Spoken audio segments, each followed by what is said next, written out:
I just wake up in the morning and I yell a lot, even though it's way too early. It's fun though. Wake up, wake up, wake up!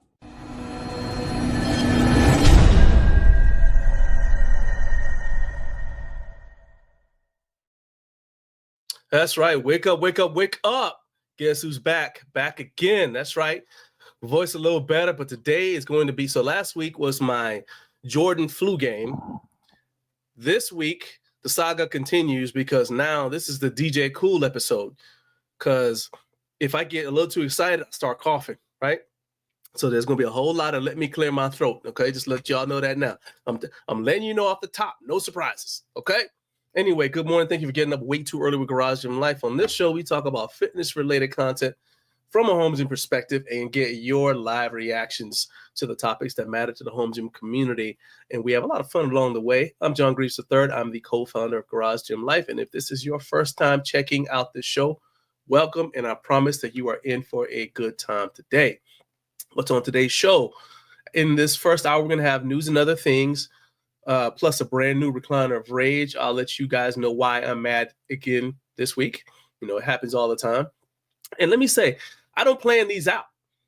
Stuff just happens to me, okay? So we'll have a brand new recliner of rage, our favorite, our most popular segment. Second hour, we're going to have an all-new React and Respond. We're going to move that around because our guest is going to be coming on at 8 a.m. Eastern time.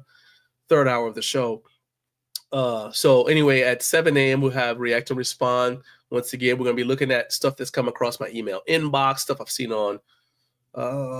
This time I think it's all stuff that I've seen on YouTube, but no, sometimes we'll do Instagram. But this time it's all on my email inbox and YouTube. And we'll check out some of these wild claims being made on the internet streets and see if they are legitimate or not.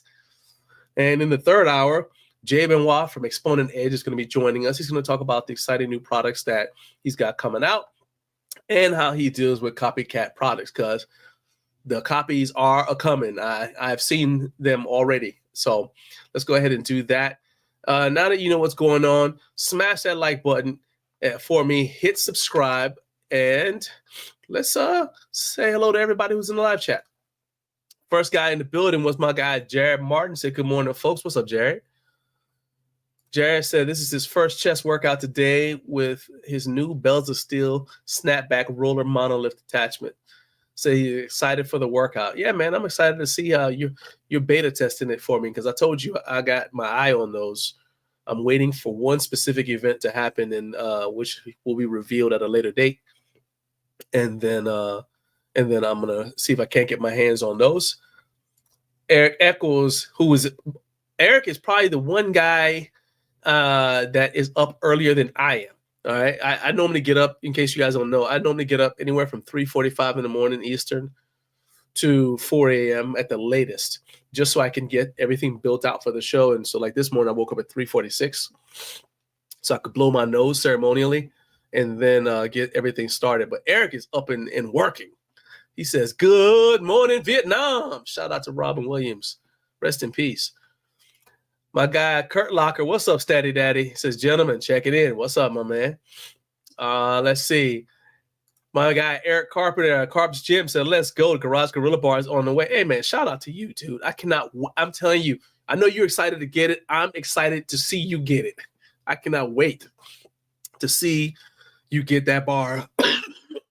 Okay, that's one. I'm excited for you guys. In fact, hey, somebody keep a cough count for me. Somebody who got nothing else to do with their time, go ahead and just, put like a 1 emoji for every time y'all catch me coughing. But anyway, he said, I'm excited for you guys to get the Garage Gorilla Bar in your hands, man. I cannot wait, because I want to hear what people say about the, what people have to say about this product. Let's see. Next up, my guy Snarker C. What's up? He said, good morning. Headed to the Arnold after a lift. Should be a good day. Hey, man, the Arnold is such a good time, man. In the recent years, it hasn't been as good. So full disclosure, I haven't been to the Arnold since 2019. Okay, we were actually supposed to go back 2020 because we were going to cover an event, and then the event we were covering got canceled. So there's no reason. So then our reason for our media pass vanished with it. So I was like, well, all right, and I've been to the Arnold enough times as just a spectator that I was like, I ain't about to go through all that. So we didn't go. And this was like when COVID was getting ready to crank up. So I have not been since 2019, but I know that in 2017, 2018, it kind of started to be like I wasn't really interested in being at the Arnold anymore. Now it was like, oh, I want to check out this event or this specific event. So I was interested in the tangential stuff around the Arnold, not the event itself. But I know that they've made some changes, like they brought the animal cage back. So I'm hoping this will be a good time for you. All right. Let's see. Man Who Parks in Gym. What's up, my dude? Look, man, I appreciate you being up because you are like in mountain time, I think. So the fact that you are awake right now is phenomenal. And you're up to watch our show, man. Thank you so much. Thank you so much, man. Garage Gym Radio. What's up, Jake? Hey, I know you're feeling a little bit under the weather too, man. I actually tuned into your show. I was like in my sick bed. I said, let me just check out what Jake has got going on because this is like one of the few times I'll be able to watch your show live. And that's when I found out that you were sick. So hope you get better, man. Get better. Appreciate you showing up. Matthew Porter, good morning. Hey, what's up, Matt? Hey, I'm looking forward to getting that stuff, man. I cannot wait to get it in. I'm checking. I haven't really been checking tracking because I've been on my fighting off a bronchial infection. But yeah, but I am eager to get it. Let's see here. I appreciate you sending that stuff out to me. Michael Vaudre, what's up, man? Welcome back to America.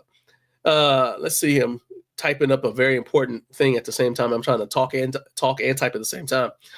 What's up, Michael? I think you and Joyce have kind of been alternating your attendance here. I hope everything's all right, man. I was like, did I make him mad? What's going on here? Because I don't think I saw either one of you last week. So I hope everybody's okay. Hope everybody's healthy. And I hope I didn't make you mad. Appreciate having you guys back. Jared said, Echo. Oh, my God. He's on Central Time. Look, Eric, you are up so early that you're actually up late. That's what that looks like. All right. You're up so early that you're actually up late. You wake up, you get up out of bed as the club closes. That's hilarious. You wake up as the bar closes. That's crazy. So Kurt says he'll be at the Arnold at 10. Oh, okay. So Jake is you must be feeling better if you go into the Arnold. Because the Arnold, if one thing the Arnold is a peach tree dish. So let's say you want to test out your new vaccine. Go ahead, inject yourself and then go to the Arnold. And if it survives that, you all good. It's a win. Let's see here. Joyce, what's up, Joyce? The better half of Michael. The better half of the Vaudres. Pleasure having you here, Joyce. My wife and I were thinking about you.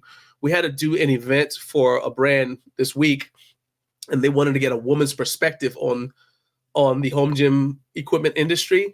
And we talked about it before my wife did her presentation, and I brought up some of the stuff that you have mentioned on this show in the comments.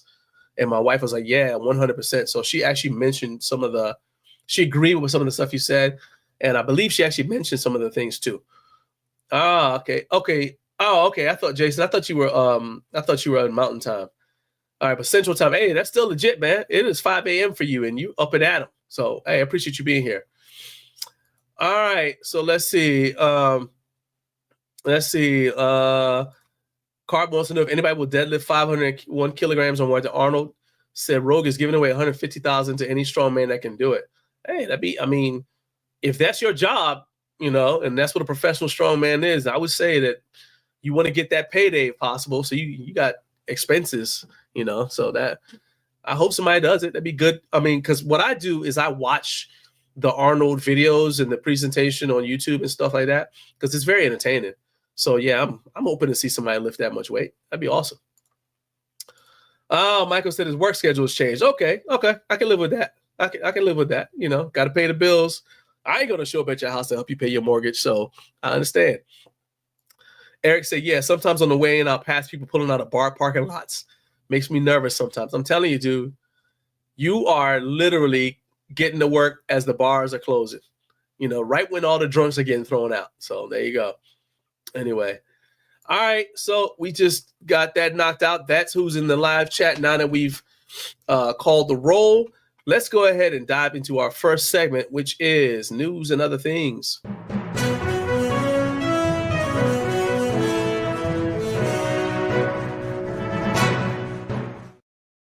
All right, so the first thing I want to talk about is this kind of it's a little bit. So it was an exchange on Instagram, and I'm not going to go to it. I don't want to give this too much time, but the person, I'm actually happy the person pointed this out. So basically, there was a post on Instagram, and I was a collaborator on the post. And this is kind of my fault. A lot of times when you guys ask me to collaborate, I don't like listen. Like if there's music, I don't check to see if there's music or whatever on it, right? And it's just basically based, okay, do I trust this person? And so I went ahead and I collaborated. And so this thing played. But to be honest with you, even if I had known that about this situation, about if I had known that there was music on this post, I still wouldn't have known because I'm in my kind of like my zone, right? And this person was like, he's like, you guys use Kanye West music in this post. And I was like, okay, so what are you talking about? And, so what's wrong with that? And that's when I was informed, made aware, whatever you want to call it, that Kanye West did something that I find completely unacceptable. He apparently, and he's not repentant because he's still doing it, right? He apparently called himself Hitler when referring to a Jewish employee, right? He was talking to a Jewish employee of his, called himself Hitler, and was like berating her, right? So one, I'm going to say that you got no business doing that to anybody as another human being when you know that that's in their cultural history. That's one. Number two, as a member of an oppressed of a people group that has faced oppression as well, you got no business doing that. And I understand now why the person was like, why are you using the music? Because some people might say, well, it's just a song. The thing is, he gets paid when his music gets used. So if you use his music in a reel, that money goes to him, right? So there's no point in taking it down because he's already gotten his money. But I will say, number one, thank you for letting us know. And I would not have known because Instagram, show you how smart they are. This guy was trying to let us know about something bad, and they hid his comment.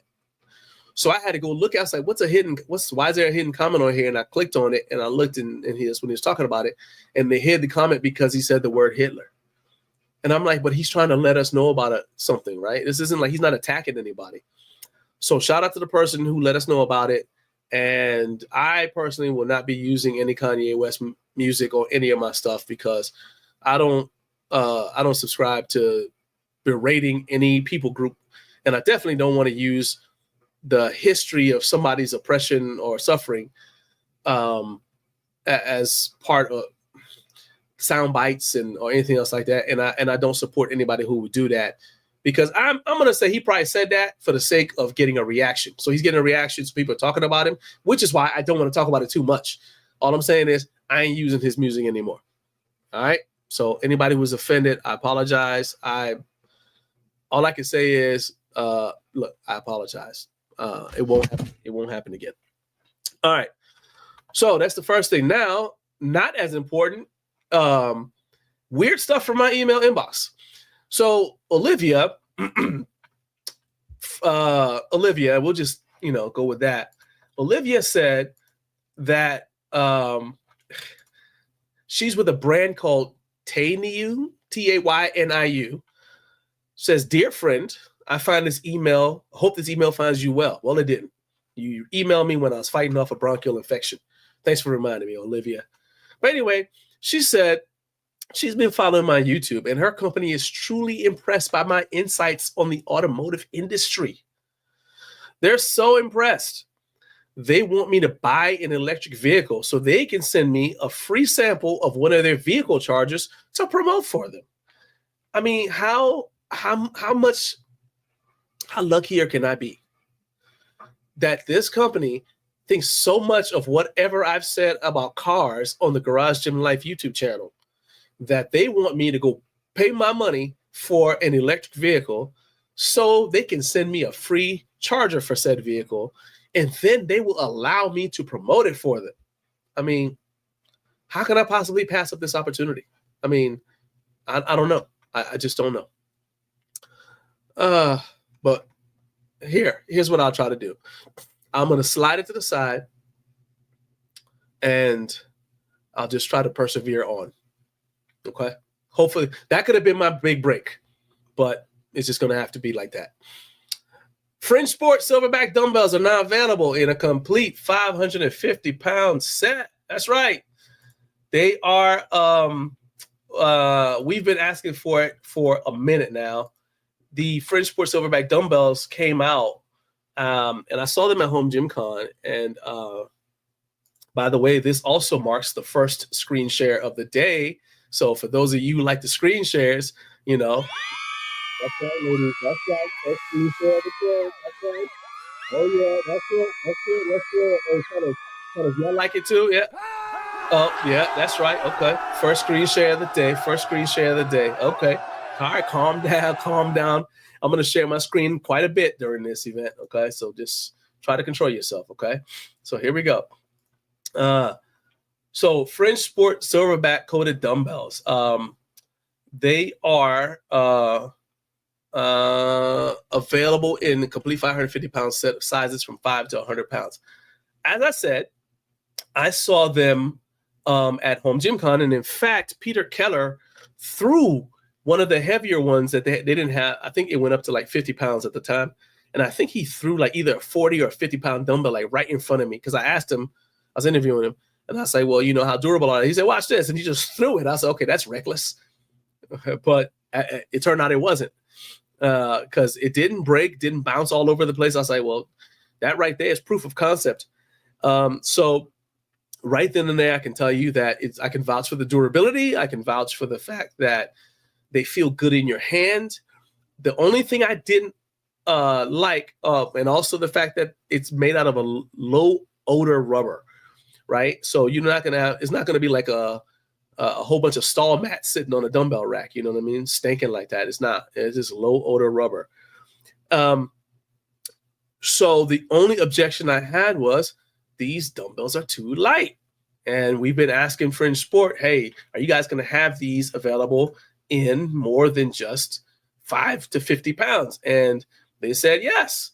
So they're now available in 5 to 50, 55 to 75, 80 to 100, or you can buy the entire 550-pound stack. Now, this does not include a rack.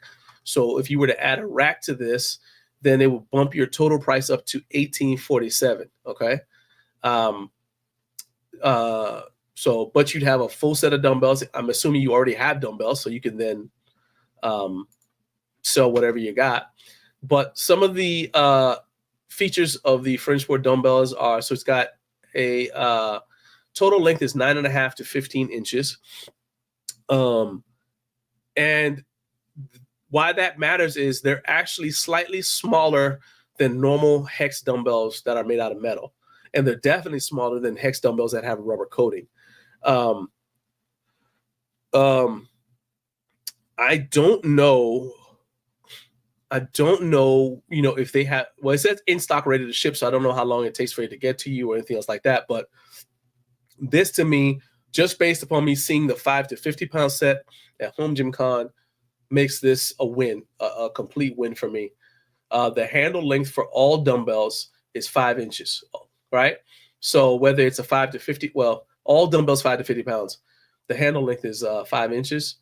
So you don't have to worry about uneven dumbbell handle length, okay? And one thing to point out is it said it is knurled. It's not exactly knurling because it's not metal, it's rubber.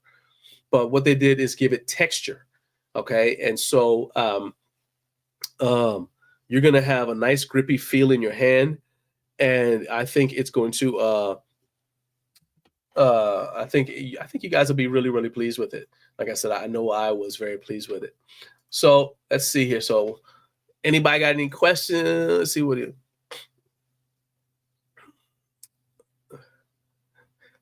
Hey, how can I'm telling you, Cart, I'm telling you, it's a struggle, man. I'm still kicking myself like, man, that could have been my big break.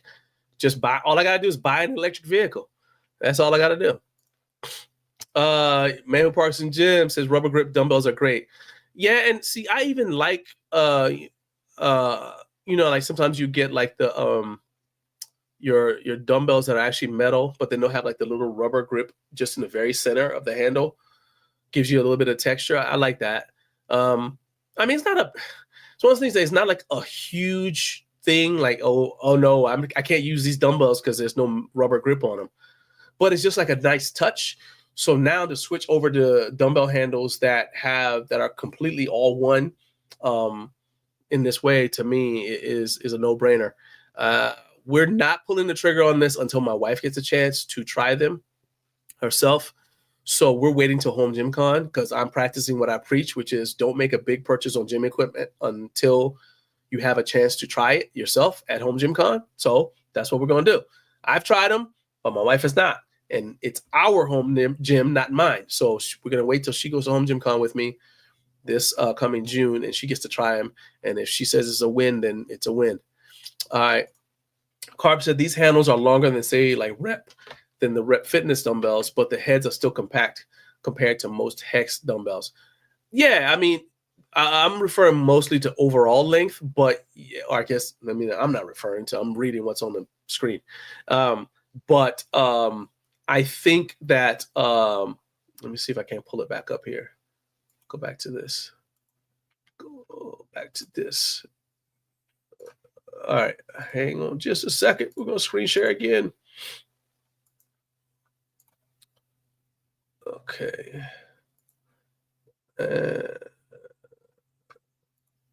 Okay. All right.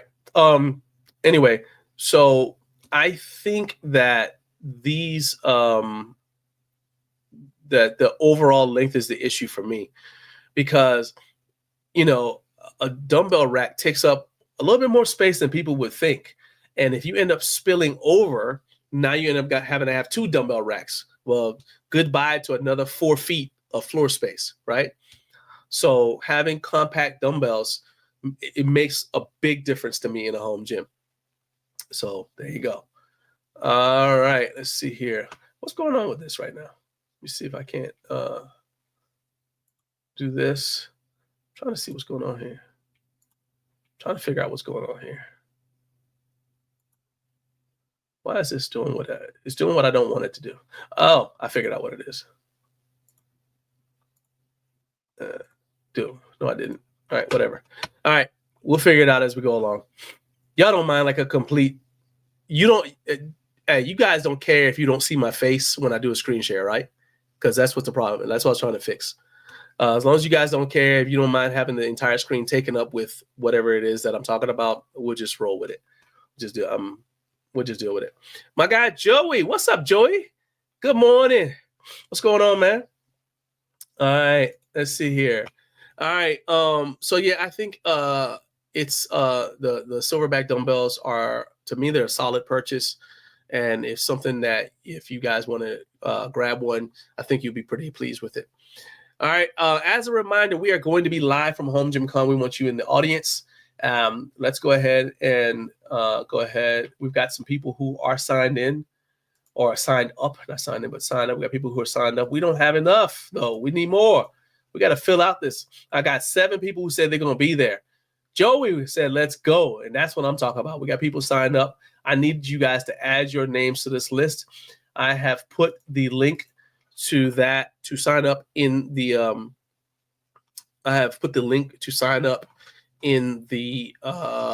live chat right here, so you guys can go ahead and jump in there. Remember, we're going to be giving away some free stuff, and I need to make sure I have an accurate number of raffle tickets. I don't want to show up with 50 raffle tickets and there's 55 of you. Okay, now I got y'all tearing tickets in half to share. We can't have that. I can't have that. Dr. Michael Bradley, what's up, man? How you doing, man?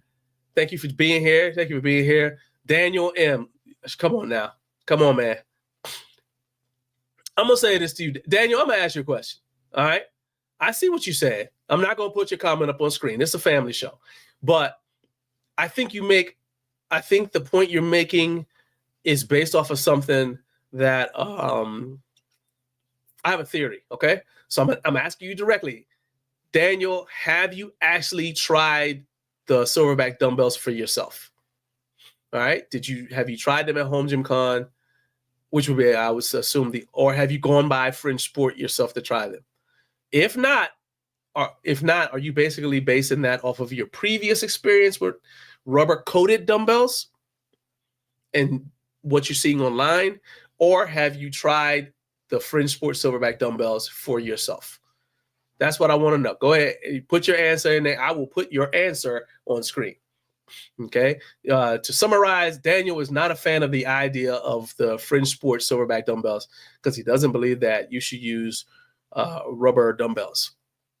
And I will say also, you said rubber coated things, and that right there is why I have my theory, because as I said, these are not rubber coated. They are made out of rubber. Okay. They're made out of rubber. Rubber construction throughout. All right. Let's move on. All right. So we got people signed up for the Sign Up Genius link. I need more of you guys to sign up. I want you in the audience at HomeGymCon with us. Now, also from Fringe Sport, they've got their dual mounted weight horns back in stock. Let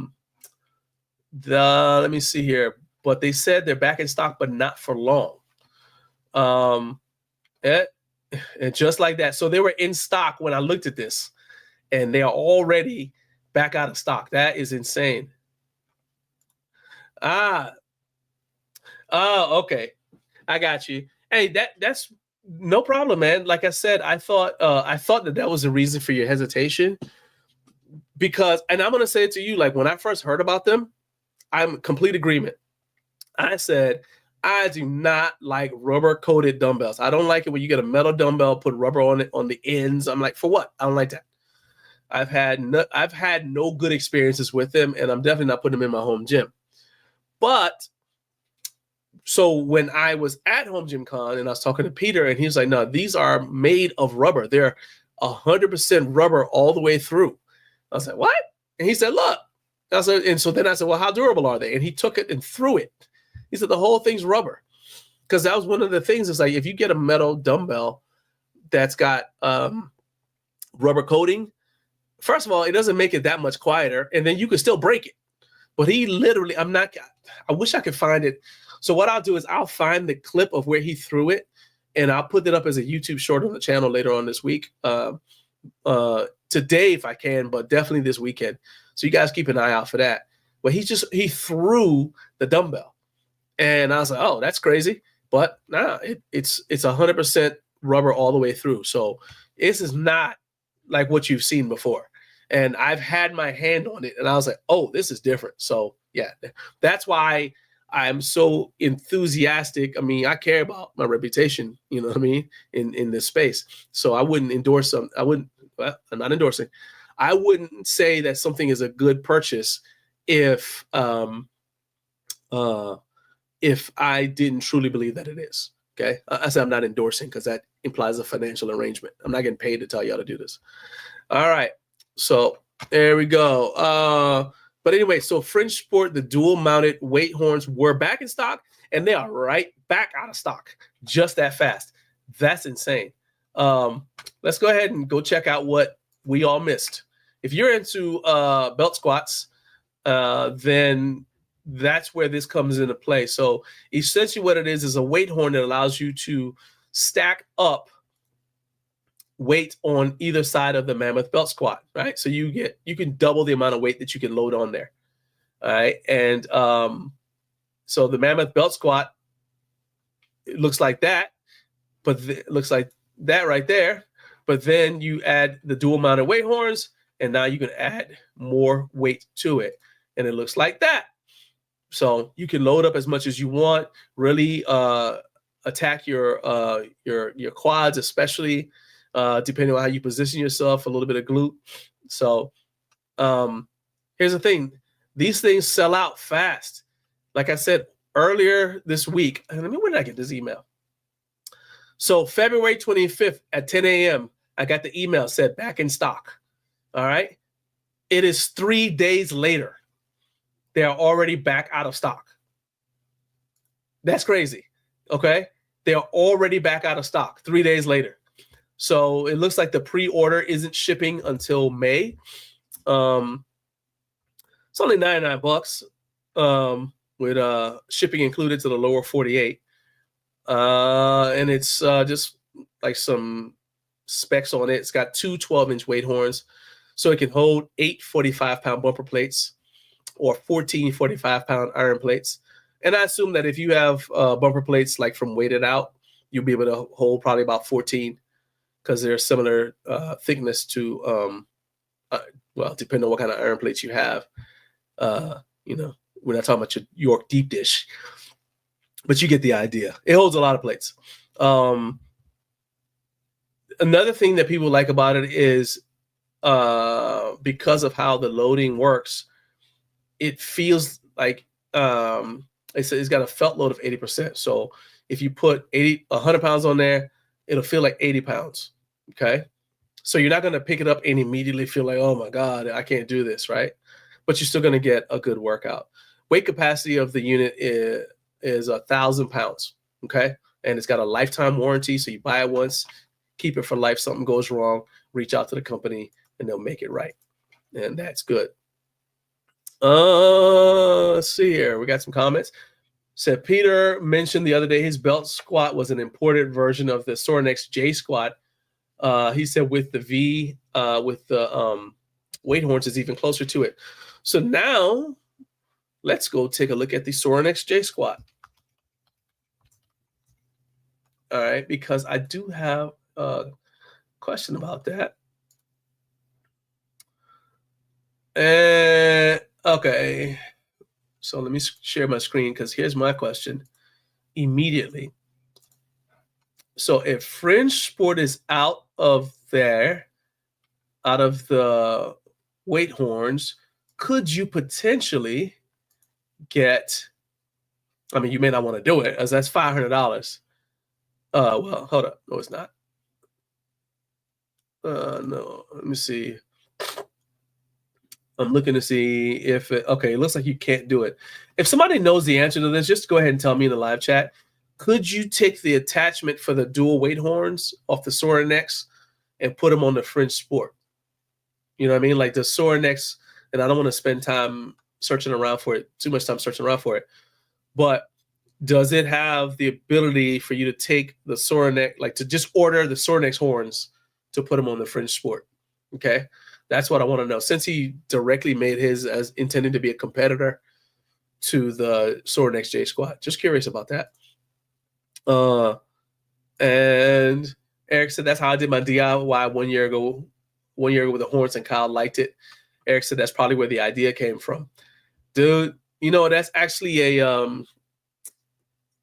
apropos. I know that you're not like shots fired right now, okay? It's one of those, but it's one of those things where it's like you see something, and this has happened to me actually, not even in terms of equipment or not even home gym stuff.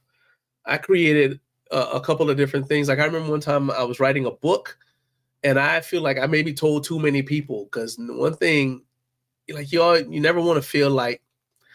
On the one hand, you feel like, man, there's no way that they saw my little whatever, right? But I know when I saw this dang movie come out, it was the Ant Bully. My wife just looked at me. She hugged me. She said, "I'm so sorry, baby." I said, "I know." I said, I might have told too many people, you know? So it is what it is. My path was different. But so I can kind of feel like what you're feeling like, hey, that's my idea. You know what I mean? Anyway, and let's see, let me stop sharing real quick. All right. And he said, yeah, I got what you're saying. Carp says it's a competitor to the J squat. Yeah. And Kurt said, not just the horns, the foot plus the horns attached to any 3x3. Okay. So you couldn't just take that. I'm just saying because $499 is a lot for me to pay for something just because I don't want to wait till May. You know what I mean? So yeah, I probably wouldn't do that. I was just looking for a workaround. I appreciate you chiming in and letting me know. All right. Now somebody mentioned this earlier. I believe it was Carp. Actually, so hold on. Carp's got another. Carp said, yeah, because people are having issues with the one vertical post. So the dual horns are just better in my opinion, but it also increases the price $99. True enough, but I mean, I also look at it like it's an upgrade, right? So you put out your product. The customer base said, hey, we want you to do this other thing with it, and you listen to them. That to me is listening to your customers, and it's done in a way that's an easy upgrade for people who already have the product. So I do like that. 1 second, got to do a public service announcement. Baby, you got to get up. Time for school. Hey, baby, you got to get up. Time for school. Come on now. I know. Oh, I know. Oh, the humanity. How horrible. I know. Get up. Let's go. All right, keep on. You're going to start going to bed at 6 p.m. Sun will be shining. You be asleep. Let's go. Feet on the floor, out the door. There you go. That's what I'm talking about. All right. Excellent. Very well. All right, I'm back. All right. So let's move on. So shout out to everyone who has ordered a Garage Gorilla bar. This is, let me go ahead and I'll throw this up here so you guys can check it out. I did some video of it. So this is a beautiful collaboration between Garage Gym Life and Gorilla Strength. So I've had this bar for over a year. We're closing in, I think, on a year and a half now. And I'm truly a fan of how the bar feels and performs. You can see all the love it's had. So there's scratches and all that stuff from me literally using it at least twice a week in my home gym. You can see the comparison in the neural markings. And that was something that I wanted to make sure. Let me go back a little bit. So look at the comparison in the neural markings. See right there, that is my Bells of Steel. No, Jay, I am not talking to my wife like that. You see I'm still alive, right? Okay. Nah. Okay, that's 3. Somebody keep track of how many times I coughed. That's my daughter. She said she wanted to. So my wife is traveling, and so my daughter. Normally, my wife would wake her up at 6:30, and if I'm the one, then my mom is going to take her to school. But I'm going to have to wake her up. That means she got to wake up, when I decide, because I can't stop the show to go find her, right? So what we worked out was the deal is like she gets to come in my office. We got a bed in the office, and she'll come in and she'll sleep on that, and then I just wake her up at 6:30 from in here. But I told her all she's got to do is make me have to deal with it too long, and we'll go back to her having to wake up at 5:30 in the morning on a Friday. It ain't gonna bother me one bit. Okay. Yeah. And it definitely was my daughter. I'm telling you, man, you know about that dad life. Anyway, so as I was saying, you can see the neural markings. It's one of the things that I really like, because I asked David to make me a bar that had neural markings that were similar to my barbell, my power bar, right? That's the Bells of Steel Bare Naked Power Bar, my favorite powerlifting barbell, by the way. And what we've done is put neural markings, rings there, so that I put my hands at the same hand spacing. Or if I want to do close grip on purpose, I can kind of gauge the same way that I would if I were using my power bar. It just makes for a much better carryover. And that's one thing I like. And then you can see that the center line, I don't use it for squatting, but if you wanted to, it's also got the center neural, just like you do on a power bar. And you can see the sleeve length. Now, you're not going to be able to load as many plates on this as you would on a power bar, because the sleeves are shorter. But I will tell you that lifting a 2-inch bar is a lot harder anyway. So you're not going to be able to handle as much weight anyway. So I don't anticipate that it's going to be an issue. I think it's like I said, I've been using this thing since, that's me getting ready to do a set of bench. As you can see, it fits in my Crano Fitness monolift attachments, fits in there just fine. And I feel so much more tricep activation with this bar than I do with just, any other bar that I have here at the house.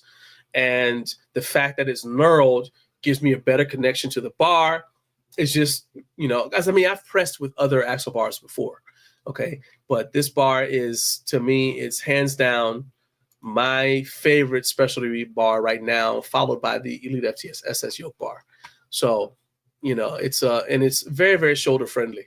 I did get a question from somebody who wanted to know about the knurling. Knurling is medium. Well, to me, it's medium. Okay. Medium to light knurling. What David says, medium aggressive. So we got two questions.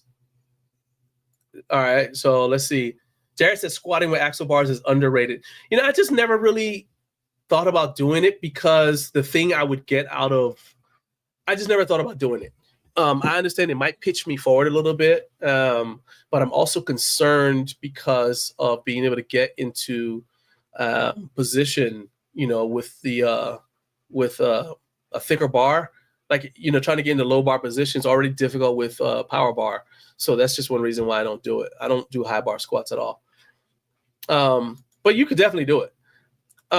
Jason, so that's a very good question. I'm happy to tell you. So how much is it? So let's go ahead and share screen now. It is, all right, so it's $375. And if you use the promo code GarageGymLife, that'll knock $50 off of it. Your lead time, you're looking at 2 weeks lead time from when you place the order for you to get it in your hand. And as because basically what was happening before is David was making them to order, right? Well, as we start to see orders roll in, he's making more to just have them in stock. You know what I mean? Because he's a one-man shop. Well, not really one man anymore, but you know what I'm saying? He's a small shop. So now that he knows that the demand is out there, he's making more so that they're just in stock for him to get it out to you. So I hope that answers your question. Let's see here. And Daniel, Daniel, so that's the cool thing, Daniel. Does it weigh a similar amount to a regular bar? That's what's so cool. It is a true calibrated, and more than calibrated, it's centered. So basically the it's not uneven bar weight. It's very difficult to explain, but basically sometimes you get a bar and the sleeves aren't the same thickness on either side. So it's just uneven. Well, David made sure that this, first of all, because it's not hollow, like a lot, I would say most of the less expensive axle bars on the market are hollow. And that's why they are only like $99. Okay. So you're going to have to, so they're like 17 pounds. This bar is 45 pounds, calibrated 45 pounds, because I told him that was actually what led to the conversation starting. I was like, I do not feel like doing math anymore. He had a 30-pound axle bar that I already had. I gave that to a friend who has a strongman gym, and I ordered this bar from David. I said, it was a special order. I said, make it. And he and I went back and forth over time trying to refine exactly what I wanted. So it took me a lot longer to get my bar than it will for you guys to get yours. Like Carp said that his is already shipped from when he ordered it. He doesn't have it, but his is already shipped. But yeah, we went back and forth, and then I tried it and gave him my feedback. So he's even fine-tuned it a little bit since I've given it, since I've gotten picked mine up from him, right? So anyway, yeah, it's a 45-pound bar, true 45-pound bar, man. And that is really the only one that I know of that's 45 pounds. There's some that are 60, there's some that are other weights, but this is the only one that I know of that's 45 pounds. And yeah, you can also use it for other like actual things. Kurt told me last week that there's starting to be strongman competitions that use knurled axle bars. So this is something that potentially could be on the market for that. David has made products for Strongman Corporation events, and I believe for United States Strongman stuff as well. So he's definitely he's in that ecosystem right there. All right. So, like I said, the link to purchase it, if you guys are interested in just, or even if all you want to do is just go check it out, the link to purchase it, I'm putting that in the live chat, and it is also in the video description. So if you're watching on replay, shout out to everybody in the replay gang. You can go to the video description, and all 658 of you who are watching right now can either click that link that I put in the live chat, or you can go to the video description to go check out the Garage Gorilla Bar. And I would appreciate it if you guys, even if you've already ordered it, just go check it out. All right, just to get some traffic through there, because that's going to help drum up some buzz for people to, to want to order one. Hey, my guy Jake, what's up, man? Thanks, man. Hey, I'm looking forward to hearing what you think of it, dude. Because, like I said, I'm really excited about this bar, man. Matthew said he's going to get his early next week. Yes, sir. Yes, sir. Oh, heck yeah, man. I'm always down to help people save some money. Always down for that. So, heck yeah. So like I said, you want to use promo code GarageGymLife to save. And one final thing is, let's say you want to order it, but you're like, oh, but I kind of want to tweak mine. I want something different. Unlike other bars, if you call David, say, hey, man, I'm placing an order for this, but I want you to do this. Like one guy wanted his without sending early. Okay, call David and then just let him know. Now, it may slow things down a little bit for you, but he can make that adjustment to it for you, okay? So there you go. All right, now let's talk about Bells of Steel. They sent me something. I don't know how many of you guys are signed up for their newsletter, but I think you should be if you're not. Kayvon sent out a teaser. So they're teasing a 2.3 by 2.3 version of their boulder shoulder attachment.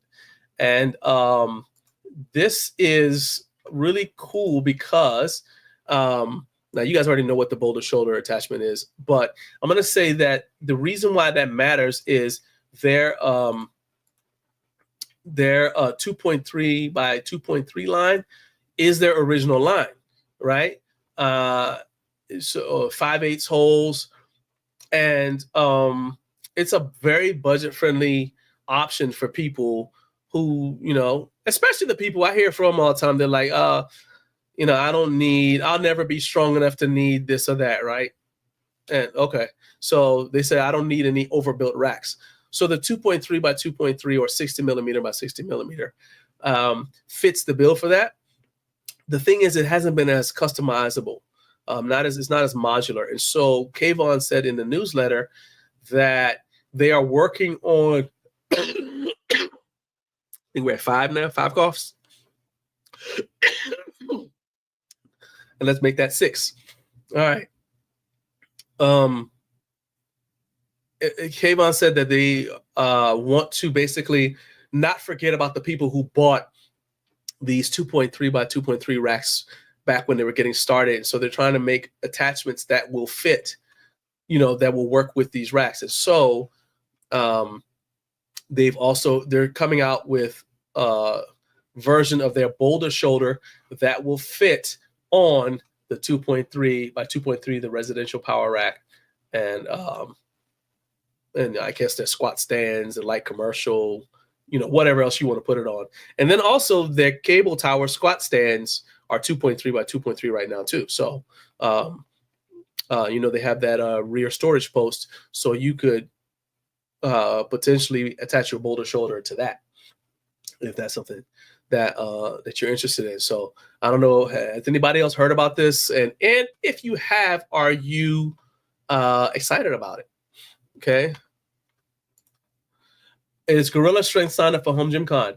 So I have strong-armed him into being there with me. I told him he can come as my guest, kind of the way Peter attended the first time. Peter Keller from Fringe, like he just was an attendee. I was like, just come and check it out and just see, what the vibe is like here. I'm going to have him, the plan is to have him at the live event that we're having. So he'll be there to answer questions about, and we'll have at least one of the bars there because, well, here's the announcement. We're giving away one of these bars at HomeGymCon. But he'll also be there to answer questions for anybody who has has either purchased a bar or is thinking about purchasing one or whatever. We're not going to have bars to sell there, but we'll have one there that we'll give away, and then he's going to be there like to answer questions about it or about any of his other products too. So yeah, David should be there. Carp said the 2.3 are 12 gauge, not 14 like some budget racks. Said the 12 gauge still looks better than I thought it would. Yeah, I think Gorilla Strength makes a very solid product, man. It's like, I'm not Gorilla Strength, sorry. Well, I think Gorilla Strength makes solid products too. Bells of Steel, that's what I get for going back and forth. Bells of Steel makes solid products, and it's a tribute to the fact that they've got people who've had these racks for long enough that they're asking for upgrades. You know what I mean? So I really like, and they're listening. So yeah. It's not quite 11 gauge, but it's still a very solid rack. And Jared said it's a good business decision, in my opinion, about making more attachments available for the 2.3 by 2.3, because even if the people who got the 2.3 by 2.3 sell it and upgrade, somebody who owns it secondhand may be interested in more attachments for it, and thus that leads to more sales for Bells of Steel. I agree with that 100%, because why would I buy something that I can't get attachments for? You know what I mean? So yeah, that's going to help people out.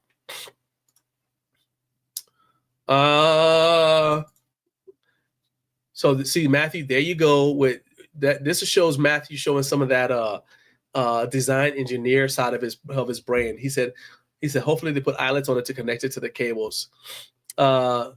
And No Fate Channel, yes, No Fate Channel is checking in. What's up, my man? What's up? Appreciate you being here, Jonathan. Jonathan and I had a good time last week talking on the show. He had to carry a bunch of the load because my voice was not stellar at that time. Final item before we go to Recliner of Rage is we made the Freedom Fitness Equipment Top 10. All right. And so we made the list of top 10 home gym review websites for 2025. So let's go ahead and jump into there. And so what's changed? Let's scroll on down. All right, number 1, it's Gluck's Gym. Basement Brandon is number 2. So that's actually a big shout out to Gluck's Gym, because he was Ashton said Gluck was number 11 a couple of years ago, and he thinks that he took it personally because his reviews have been off the chain. So he's dedicated to his followers, not the companies he reviews. Keeps the reviews honest, down to earth, and genuine. The website is very well laid out, and the thing I like most about Gluck is that it's a family thing. You know, like it's he and his wife running it together. I think that's a big deal, especially since my wife and I do Garage Gym Life together. So I got a soft spot in my heart about it. Then we got, like I said, Basement Brandon is up next. This is an OG. Okay. Let's see. He's Brandon's been around for a minute, and so he's well deserved this in terms on being on this list. And what I like about Brandon is he's not one of those guys who's going to test a barbell at 130 pounds, 135 pounds, because he's a strong dude, and so he's going to put equipment through what it needs to be put through before he puts his stamp of approval on it, and I love that. All right, Garage Gym Experiment. That should be familiar to a lot of you guys. Jake is knocking it out of the park, man. He's doing so many different things, including the HomeGymCon, and big fan of his Sunday surveys. He does the data collection on home gyms. I like that he's turning Instagram into a data collection tool. You know what I'm saying? I think that's really good, and it's keeping the company engagement really high. My guy Tim from Gym Crafter is once again on there. He's number 4.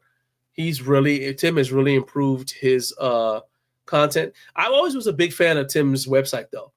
His YouTube stuff, I think, has made a big improvement, and he's leaning into his personality, and it's kind of like a fireside chat kind of vibe. And I really, I don't agree with all of his takes, but it's always entertaining to listen to. My guy Joe, Gray Matter Lifting, another strong lifter who also does reviews, and I tend to prioritize reviews for people like that. Mark from Flex Marks the Spot is number 6. The 2-Rep Cave is number 7. And Home Gym Hacks and Reviews is number 8. And we are at number 9. Now, I will tell you that I need to do a better job of organizing our website because I've really just been focused on basically building this show.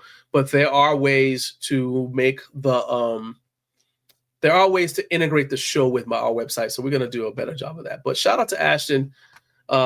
He's got a video about it. And so I'm going to link that video in the video description for this one here. So let's see what you guys are saying. Say, y'all are giving me fear of missing out with this Gorilla Bar. Hey, dude, I'm telling you, the Garage Gorilla Bar, man, it's legit. Okay, let me put it this way. You know I'm a fan of Bells of Steel. I'm a big fan of Bells of Steel. And I know you're caping, as the kids say, you're caping for Bells of Steel. I get it. My favorite power bar is the Bare Naked Powerlifting Bar from Bells of Steel.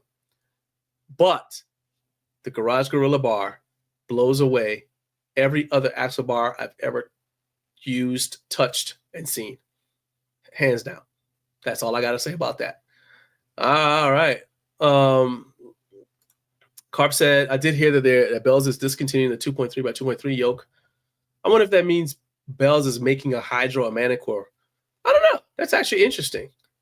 That's interesting. The OG Blue Rack said Kurt knows about the OG Blue Rack. All right. And then Jared Martin says, Porter Fizz says, the Eclipse grip is serving me well this AM. Yes, sir. And Kurt agrees, said they love that grip. Porter doesn't mess around, 100%.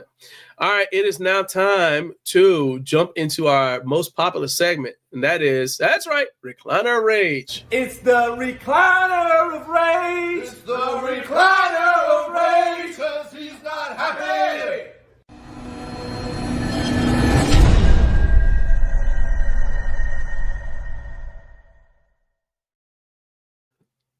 Okay, so today's Recliner of Rage is dedicated to a piece of equipment that my wife and I did a review on. It's not... The problem is that I'm not sure if we made a mistake or if it's the brand's fault, so I'm not going to call the brand out, okay? But there is a problem. It's... we did the review. The piece of equipment works great. But there is one annoying and actually it could be potentially dangerous thing, right? Now, we figured out a workaround so it's not dangerous for us. But I'm just saying in general, it's potentially dangerous. So we reached out to the brand. We're like, hey, look, this is the situation. And they said, oh, okay. But they kind of misunderstood what we were telling them. So our contact at the brand reached out to the engineers and said, hey, this, or whoever, and said, hey, look, this is an issue. But then when she looked at our video again, she said, oh, hold up a second. We think you might have put this together wrong. Uh-oh. Or to quote a great detective, ruh-roh, ruby-ruby-roo. So the only way, so now let's begin the first part of the rage. And that is, the only way to fix it is we got to take this whole thing, and by we, I mean I, because my wife, I told you, is traveling. I got to take this whole thing apart. That's right. Since it's already fully assembled, I have to disassemble it and then reassemble it to see if the issue lies with how it's put together or if the problem is on their end. Plus, I have to do it while fighting a bronchial infection. 5 costs for the culture. Now, you know, I've told you guys in the past, I don't like putting equipment together. I like using it. I like getting it. I like using it. I like looking at it. I don't like putting it together. Okay? My wife enjoys putting that stuff together. She says it's like putting together a puzzle. That's great. I don't like that. So, and I don't like retracing my steps. So I got to take this whole thing apart And it's not a small piece of equipment, by the way. It's almost as tall as I am. Okay. So I got to take this thing apart and then basically put it back together following the instructions they send us again. And then if it turns out that it was our fault, okay, we're fit, then we're done. Now I can just be mad at myself. I'll come back and say, oh, yeah, you know what, it was my fault, whatever. And if it was my fault, I'll even mention the brand because I'll say, hey, it's our fault. However, if it's the brand's fault, I'm going off. I'm just kidding. I'm just kidding. If it's the brand's fault, so let's say it's what I think it is, which is I think that they just sent us 2 parts that were where 2 of the holes are in the wrong place, then that's annoying. But as long as the brand sends us replacements, I'm fine with it. Okay. It's the annoying part of this, the recliner race part of this, is I got to take it apart. What I'm saying? You hear me coughing? You think I want to take stuff apart like this? When I feel like this? You think that's what I want to do in my time? Swear. Trying to figure out where. And that's the other thing. I don't even know who to be mad at right now, because what if it's my fault? What if it's my fault? Could I blame my wife? No, I'm not going to blame my wife. I love you, baby. Just in case you're watching. I love you. It's definitely not your fault. Yeah. So I got to take this thing apart and put it back together while I'm less than 100%. And I don't like assembling stuff at the best of times. Oh, my goodness. This just ain't. Y'all don't care. Y'all don't care. I'm thinking about, do y'all think I should video that? Me taking it apart? Oh, no, because then I said if I did it. Yeah, I'm not trying to put them on blast. I'm not trying to put them on blast. I'm about to say, should I live stream the event? No, I'm not doing that. Because I said I wasn't going to put them on blast, just in case it's my fault. Yeah. Just stay, look, everybody mark your calendars. Mark your calendars. Well, I'll see you back next week, and I'll let you know if we can go off completely. For right now, just be mad with me about the fact I got to take this thing apart and put it back together. Okay? Let's just go with that. That's what we're going to do. Why, man? Just why? All right, it's time to react and respond. But first, let's hear from the sponsor of oh, wait, I forgot. I got to calm down. I got to play my calm down music. Let's play the calm down music. Calm down music. Can't go into the next segment with rage in my heart. Okay, calm down. Take a breath. You don't need no high blood pressure, plus you got a whole show to do. So just calm all the way down. That's better. Okay, all right. Now that we've all connected with our inner child and everything's at peace, let's go back to the show. We're going to do React and Respond. But first, let's hear from the sponsor of React and Respond, the aforementioned Bells of Steel. And they're going to tell you their leader, their fearless leader, Kayvon, is going to tell you why you should buy from them. Check it out. 5 reasons of why to buy from me. Number 1, the best bang for your buck and innovative fitness equipment. Number 2, we put out more educational content. Number 3, our customer service and sales team. Number 4, I spend a ton of time logistics and packaging. Number 5, I've got 9,000 plus reviews. So get on our website and let the gains begin. All right. So there you go. Now, that's right. You gotta bring the emotions that are appropriate for the situation, Michael. You can't just be mad, you can't be at the flower shop throwing baseballs at people because you're mad. You gotta know, hey, time and place. All right. So React and Respond is basically the segment where I show you guys stuff that I've come across my radar, either on YouTube or on sometimes in my email, and we talk about it, right? First thing is, and this is always a favorite with me, India has all of these cool DIY gym setups, and I'm a huge fan of them. So let me go ahead and we're going to go and check out the first one. And the thing is, this guy has the difference between this one is he explains how he makes it. Okay. So so shout out to Nilesh Gongate. Shout out to Nilesh. Let's go. Let's check this out. All right. So you see them making this piece of gym equipment. All right. Looks like he got the whole village out and about. Like, hey, I have no idea where they even source. Like, I can figure out where they got the bricks from, but where they get the cable, they found the random pulley from someplace. Is this the village gym? What's actually going on here? All right. And I just want you to understand that I don't speak any of the languages spoken in this video. So there really is very little point in me at all having the sound on, but I'm just going to tell you, now check that out. I don't know if I wonder if they weighed these blocks before they put them on there. So like, do you have a way of knowing how heavy this is? Oh, I can lift 2 blocks. I can lift 3, well, Rajesh over there can lift 4. Okay. I don't know who my man right there is. Rishi needs some help with his form, but he's doing some things. I like that. What do you guys think of that? I mean, if you guys want to see the full video for yourself, just go. I'll put the link in the video description so you guys can go check it out. Throw him a subscribe. But yeah, now he gets into how he made the thing. That's why I wanted to show y'all this. So he got like the random box, okay, and then getting the measurements, PVC pipe.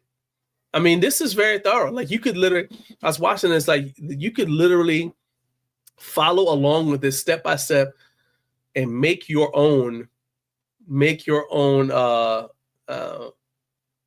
I guess single stack. Let's go. Oh, hey. So Jared, you do not have to, well, I mean, obviously you can skip the ads if you want to, but the way that we have the show set up is that it'll bring you back at wherever you left off so you don't miss anything. But yeah. There you go. Then anyway, but that's how we pay the bills, Jared. Maybe if we sell enough Garage Gorilla bars, we won't even need to run ads during the show. Let's try that.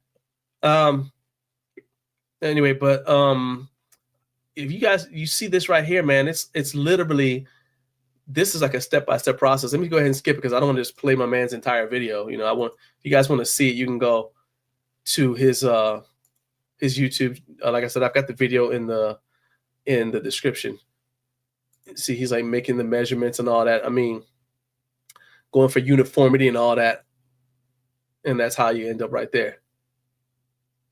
So that's beyond creative, man. And even though I don't necessarily obviously I don't need that, I still get a kick out of seeing what people have created, seeing like how people, first of all, I'll tell you something about me is I love seeing like my favorite movie book scenario is somebody gets put in a situation they couldn't have possibly prepared for and then see how they handle it, right? Okay. So this is like a real world example of that. This guy wants to lift weights or whoever, the village wants a gym, whatever their situation was. I don't know. And they're like, well, we don't have the funds and we don't have they may not even have access to some of the gym equipment suppliers in India. Like, God, I'm drawing a blank, but it'll come back to me. I actually even interviewed that dude. Now it's going to bug me. I interviewed him, but he makes gym equipment in India. Anyway, they may not have access to be able to get that stuff to them. India is a big country, all right? Not necessarily the most hospitable landscape to traverse, you know? So, yeah, Shobit Jain. That's his name, Shobit. Dynamo Strength, that's what it was. I had to look it up. It's going to bother me. So they may not have access to Dynamo Strength or any of the other Indian equipment manufacturers. And they're like, look, but we're going to make the best of our situation and we're going to build something. And so I'm a big fan of that. And so that's why that jumped out to me. Now, something that you wouldn't think would matter to us, because we obviously all have, well, I would assume that you got a home gym if you're watching the Home Gym channel. But there is apparently a canceled gym membership law now in effect. So there's not really too much for me to show. I mean, I do have a clip, but let's see here. I can, there's a clip of people talking. That's not really necessarily the. So I got this from WNYT News Channel 13. It said the canceled gym membership law is not in effect. So these are people in a gym. And apparently the law says now that if you want to cancel your gym membership, just got easier. There's a new law regarding gym memberships that went into effect. So this came out 3 weeks ago. So the Saturday before that. And so basically gyms and health clubs have to accept and process refunds and cancellations within 10 days. So I'm going to tell you, so my wife used to have a membership to a public gym. I've never had a gym membership, okay? First, I worked at a public gym. Well, I've actually worked at multiple public gyms. And then when I started working out, I was actually working out at school. So I didn't have a membership because I had the school gym. Then I worked out at work. And then when I left, I started my home gym. So I've never had a gym membership, but my wife had one. And I remember it was such a pain to try to cancel her membership when she decided she was going to start working out in our home gym. I mean, it was like pulling teeth. Like they literally will put you through. And I've heard so many horror stories of people who are like, they basically, once you signed up, they got you, right? And you're thinking, okay, all right, let me go ahead and, it's only like $10 a month or something like that, right? Well, multiply that by 5 years if you can't cancel your membership. Now take that same amount of money and imagine using it on gym equipment, okay? And these people do not want to let you go. Once they got you, in fact, I remember I was watching Barbell Shrugged. Shout out to Barbell Shrugged. That's one of the shows / podcasts that was very influential in how I do my interviews and whatnot. But Barbell Shrugged, the guys from Barbell Shrugged at the time, they owned a gym. I don't know if they still own that CrossFit gym, but they had a thing where they said once we have your information, you're never out of our database. You're either a prospective customer. I'm sorry, you're either a prospective member. So basically you visited on a day pass or something on a free day pass. You're a new member. You're an existing member, or you're a member we haven't seen in a while. So basically you kind of fell off, or you're a member who's put in a request for cancellation, or you're a member who's canceled. And so now you're on the list of people that they email to try to get you back. Like they're like, we never let you go. Okay. Never gonna let you go away. No, that's 100% unacceptable to me. Because when I'm ready for you to leave me alone, I'm ready for you to leave me alone. Okay. And so I am a huge fan for those of you who start out in a public gym because you weren't sure if this is what you wanted to do, decided to do a home gym thing. Like if you haven't set up a home gym, don't cancel your gym membership. Figure it out. Try to figure out how you can keep going because your health is worth it, right? But if you have canceled and you do have a home gym, I'm 100% on board with you being able to exercise the way you want to. You shouldn't have to be stuck paying somebody money for something you're not using. That's just, I mean, that in what universe does that make sense? And I'll tell you this too. Like I said, I've worked in public gyms. The way that public gyms are set up is based upon them hoping that you don't come. Because if you look at the amount of members that they have, you pick any gym chain, the amount of members that they have, if all of the members they have all showed up at the same time, the fire marshal would shut them down. So they hope that a significant chunk of people come at different times of the day, and then they hope that the majority of their members don't actually come, because that way they keep getting their money, but they're not overcrowding the gym. Because if you get too many people in the gym, the flow is messed up. It's not comfortable. It actually, you know, it like starts getting humid. You start getting that bro funk in there. It ain't cool. You know what I mean? So I'm just saying, having been on that side, that's part of why I never got a gym membership, because I worked too long on the other side of it to feel comfortable with paying to go to somewhere. You know what I mean? I just couldn't do it. So Michael said that they should pull back the aggressive, predatory sales pitches. 100%, man. I mean, and the other thing is, like, they start marketing to you at a time when they know that you're vulnerable at New Year's. Hey, look, I'm not knocking your hustle. You market your product at a time when people are in the market for your product. Great. But when they say, I don't want this anymore, it's like, okay, let's say you're dating somebody, right? You guys met when you both were interested, right? And then at some point you're like, you know what? This ain't working out. If one of you's like, you know, all right, so then one of you's ready to break up, like, hey, this ain't good or whatever. It's all very romantic in the movies to have somebody chasing you down, singing outside your window when you tell them you want them to go away. But that's actually stalking. Okay. So to me, gyms are the economic fitness version of the boyfriend who won't go away, or the crazy ex-girlfriend. They won't go away. Keep on texting you.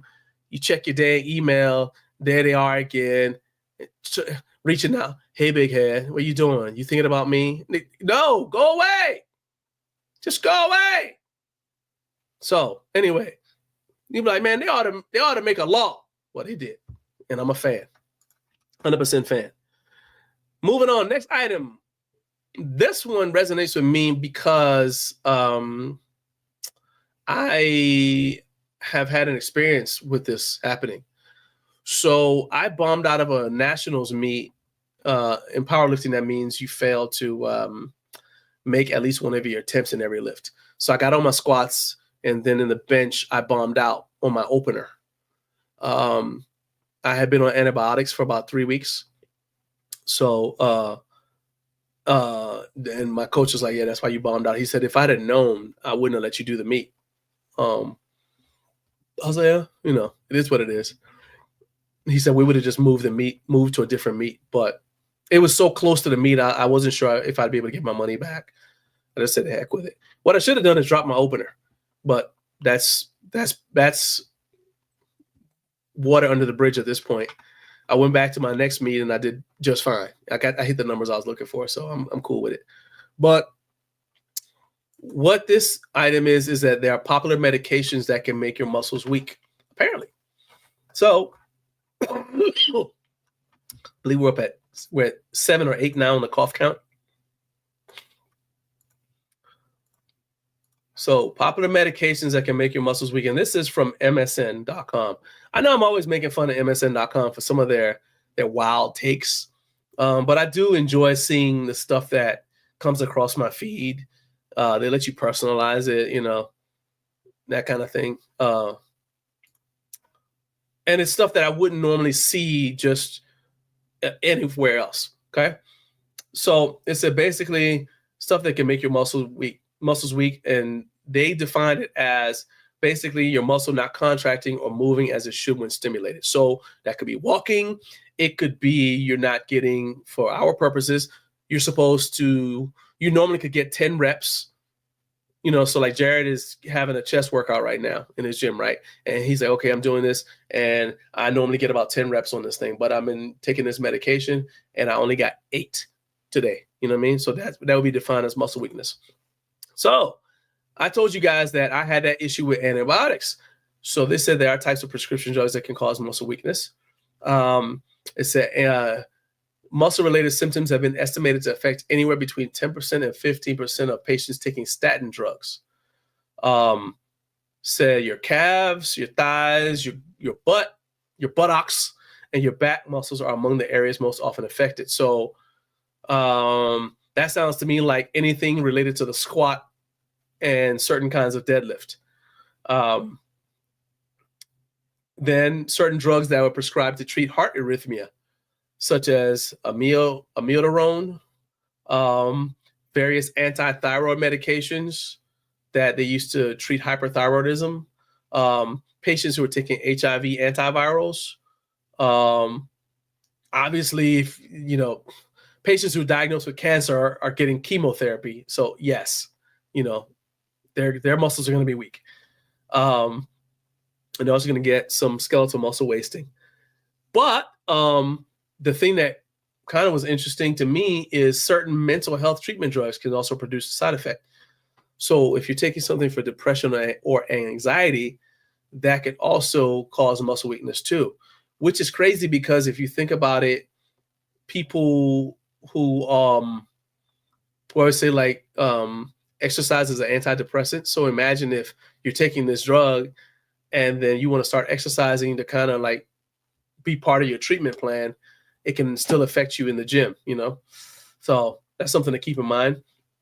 And then shout out to those of us who were in the military where they used to give us ibuprofen. They basically gave us Motrin all the time. It's like Motrin and water for everything, right? Apparently, muscle weakness can occur in connection with over-the-counter medicines like ibuprofen and naproxen. So that's aspirin. So that young adults, so there's a 2018 study and it published in Acta Physiologica. Now, I'm going to tell you now that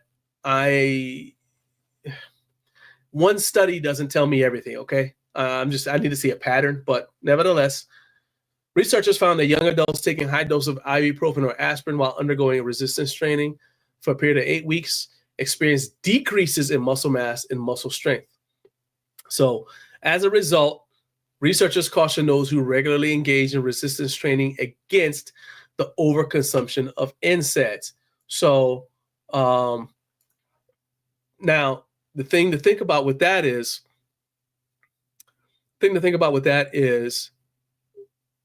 let's say you switch to a different exercise, a different training protocol.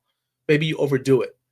The easiest thing we always thought about, just, back in the day, we're like, well, take aspirin, help you speed up the recovery process. Maybe take some ibuprofen, speed up the recovery process so you can get back in the gym. Now this is saying that this could actually be detrimental to your progress. And I remember Chad Wesley Smith. What a pull. I had not planned on bringing this up. But I remember Chad Wesley Smith talking about how he didn't like ibuprofen.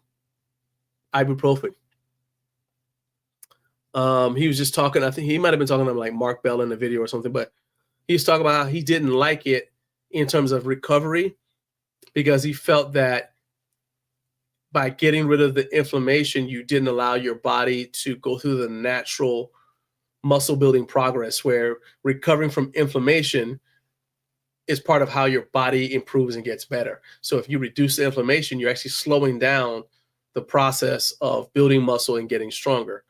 It seems counterproductive because we're like, well, if I get rid of this inflammation, I can go train again sooner. But if you're not ever letting yourself recover, you're actually not making the progress that you're doing all that hard work for. So that's something to think about. All right. And that was the last one. Now, let's go and take a look at some of this week's comments from you. Okay. This is going to be, let's see if we can go ahead. This segment is basically where I look at the comments that you've made on my YouTube channel. See if we can't find something out of pocket. For one, it also means that I don't miss comments because I have discovered comments that were hidden. Also, I don't mind putting somebody on blast when they say something out of pocket. All right, so EHB, I'm going to assume that's Brooklyn. EHBKLYN 13 said it's got character, talking about the YouTube short I did of my Garage Gorilla Bar. I said it's my favorite Gorilla Bar. Carp's Gym said Massage Gun City. Dude, let's stop for a second. I get so many massage guns. I didn't really even think about it, but I get like a new massage gun probably every 3 to 4 months, right? So sometimes I'm literally like, look, this one isn't any better than the last one. I can't say that this is I can't do a review. I just can't do it, right? But I remember I had a stack of massage guns. I just got rid of all of my non-Bob and Brad massage guns that were in the house. I've had them forever. And I was like, I can't even give these away because I'm such a big fan of the Bob and Brad massage guns. All these other brands that are less expensive or whatever, I was like, I wouldn't even, number one, I'm not going to sell them. Number two, I can't even give them away. I literally took them to work and I put them in the break room at work and I put a sign on them, said, free massage guns, take one. Free, no, I said free to a good home, massage guns, take one, right? So they weren't there when I went back. So hopefully they're somewhere massaging somebody and they're happy, whatever. Anyway, yeah, Massage Gun City. All right, anyway, I know y'all didn't care about that, but I just want to share that. I get a lot of massage guns. All right, let's move along here. This was actually pretty interesting. My cousin posted a comment. So shout out to my family because they, you guys will occasionally, if you're looking at the comments on my videos, you see me say something like Cuzzo or my mom watches every show, including this one. My kids watch. And so I know a lot of times people are like, their families, everybody can't say that their family is supportive enough to want to watch their YouTube stuff. So I'm going to say I'm a huge fan of my family for that, man. But anyway, so this was cool because my cousin went on and she was like, is it fun? And I had no idea what she was talking about, right? So I was like, is what fun? And she said, lifting weights, pumping iron. And so I want to go ahead and I said, it's funny because I had to put myself in the mind of, so she doesn't work out. Okay. Which is why it's even cooler that she takes the time to watch my videos. And I was like, you know what? Putting myself back in the mindset of someone who doesn't work out would mean me going back to like 1992, because that's the last year that I didn't work out. And at the time, it's not that I never worked out before, is that I would work out and I didn't see results. So I was like, what am I doing this for? All I'm achieving is making myself tired, and I will quit. And so I'm just telling this to you guys because you might have family that's in that situation where they're like, or you have friends or whatever, where like, I don't see the point. Like my aunt was talking to me when we were in Maryland the last time. And she was asking about she said, well, what do you do for like working out for somebody who doesn't enjoy working out? She's more of an outdoor person. And I'm talking about like straight up, she's been on safaris. She's telling us a story about going to hang out with silverback gorillas. I was like, nah, not the kid. I couldn't have been there with you. But she just doesn't like lifting weights. And so we had a conversation about, like functional movements that mimicked what she has to do, in normal life and that kind of thing, right? And I think that for those of us who are into lifting, it's sometimes hard to put ourselves back in the shoes of our friends and family who don't like it in order to say, hey, I want you to do this thing. Look what it's done for me. Well, then they go try to do it and they don't get the same results. Or they're like, well, I don't want to be as big as you, Jared. I'm not into that. I don't care about having my grip as strong as yours, Eric. So you kind of put yourself back in their shoes. And so what I said was, looking back was the number one difference maker that paved the way for me to do a lot of the other things that I've been able to do in my life. She knew that I did martial arts. that I am a martial artist. But lifting weights was the difference between me just doing it and eventually ranking second in the nation in 2001. All right, in kickboxing. Lifting weights helped me excel at boot camp in the Marine Corps because I showed up, I already had a base of training, whereas most of the other people started working out to get in the Marines. And their workout experience started at boot camp. Mine was like I showed up already in shape, right? In fact, I got promoted early 3 times throughout my Marine Corps career partially because of my physical fitness, because that affects your ability to not just run, but also can you call cadence and people just how you carry yourself. There's a lot involved with it. Can you do your job?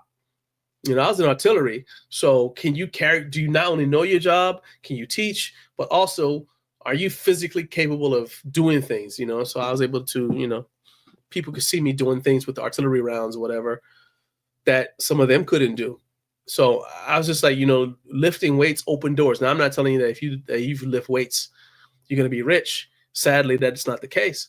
But I am saying that lifting weights can be a pathway. And if I had to go back and tell myself one thing from high school, keeping in mind when I graduated from high school, granted, I was younger than everybody else because I graduated from high school. I graduated from high school at 16. Okay. And I wasn't tall. So I graduated at 5'7", 130 pounds. And that was a 10-pound jump from the previous year. Okay. So when I talk about I played football in my junior year of high school, but I only was on JV, it's because I was 115 pounds. Okay. Yeah, there's that. So if there's one thing I could do, if I could go back in time and tell myself something, it would be, here's your program. Don't worry about all that other stuff that you see people doing. Here's your program. It's very sensible. This is what you need to do. And I would have gained more confidence. Also, it would have kept me out of a lot of the trouble that I was getting in because, you know, I mean, there is a virtue to being tired. You know, there's a virtue to being too tired to go out. Let's just say it like that. You know, you're like, man, my legs hurt from squatting. I ain't trying to go anywhere. All right, well, now you're in the house. Excuse me. Now you're not, now, you know, I can say I wouldn't have been running home after gunshots were fired at my high school after a dance if I'd have been too sore to go to the dance in the first place. So I'll just leave that there. Yeah, that Garage Gorilla Bar, she is not the target market for that. There's actually, while you say that though, there's a product that we reviewed that our channel members should have already seen. So Jared, you might have already seen this video.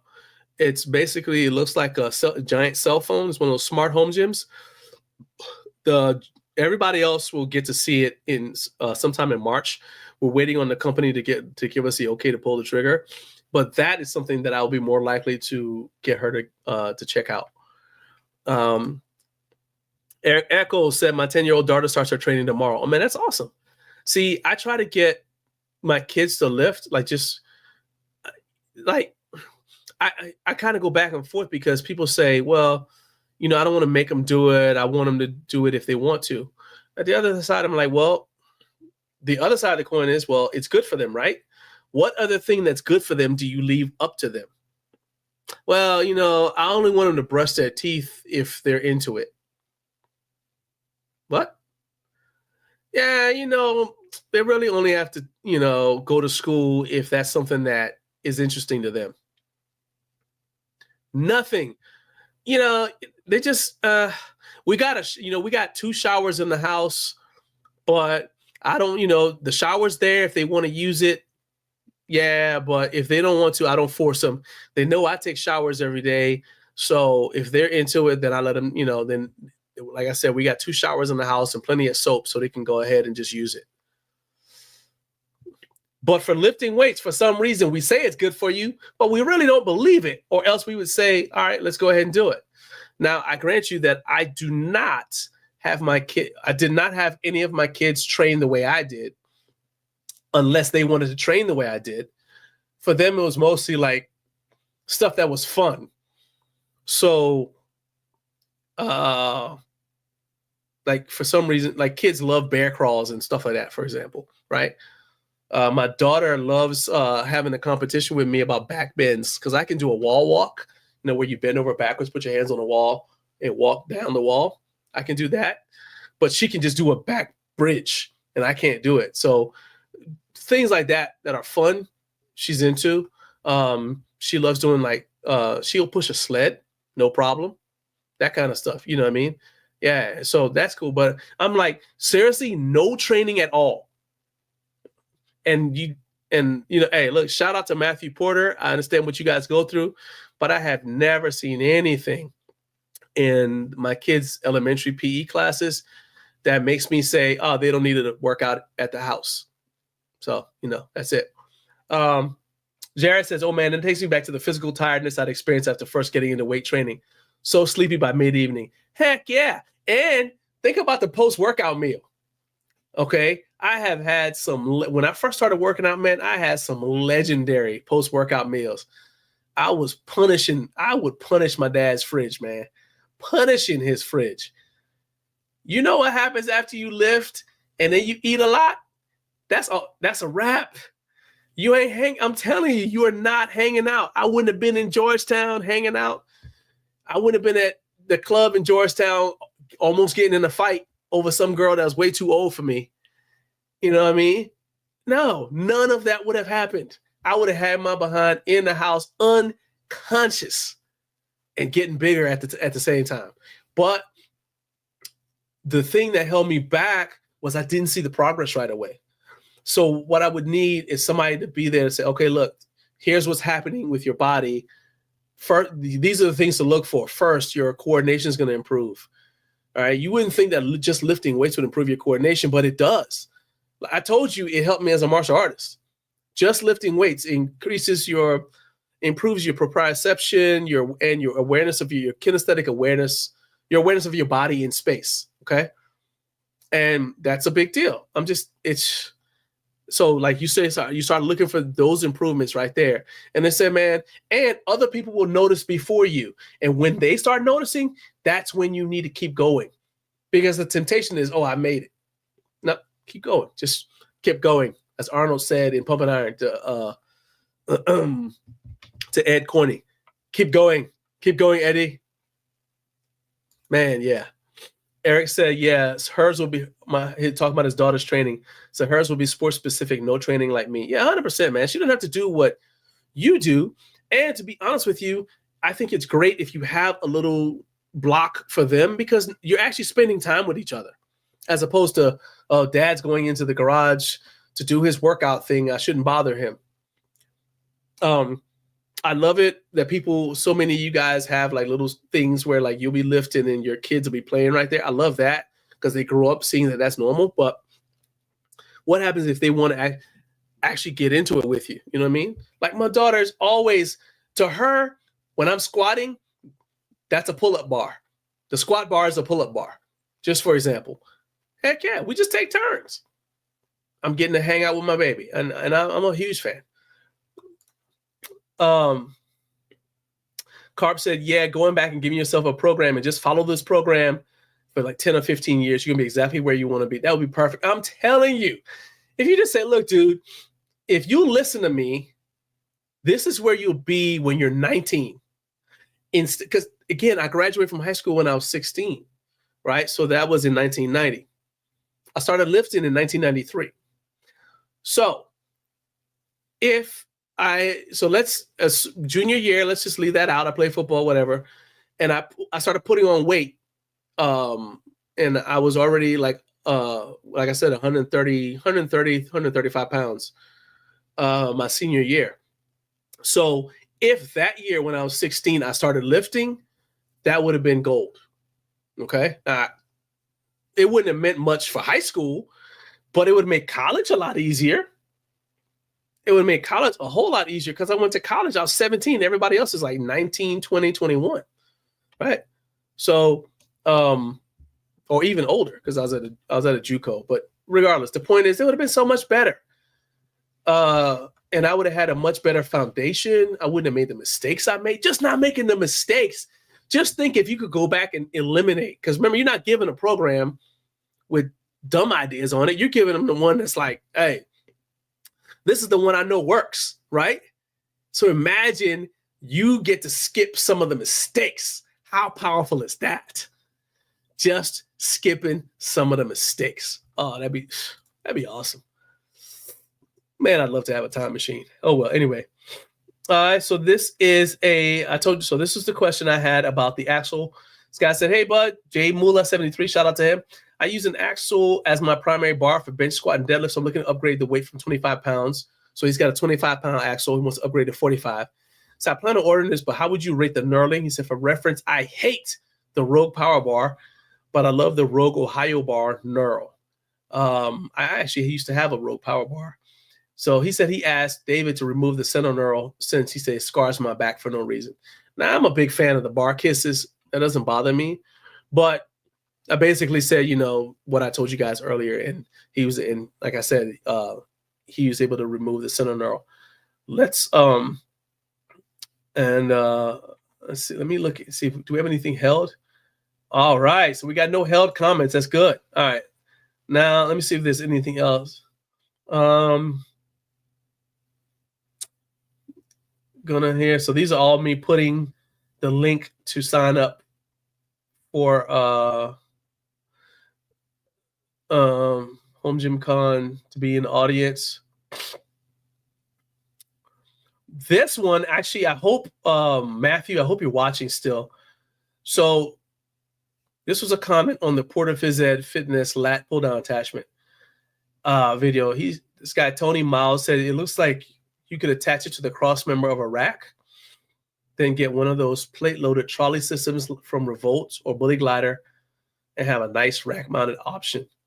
So I said I think that would probably work, but that you might need a longer cable depending on how tall your rack is. So, Matthew, if you're still watching, I don't know, it looks like school might have started. So I'd love to hear from you about that comment.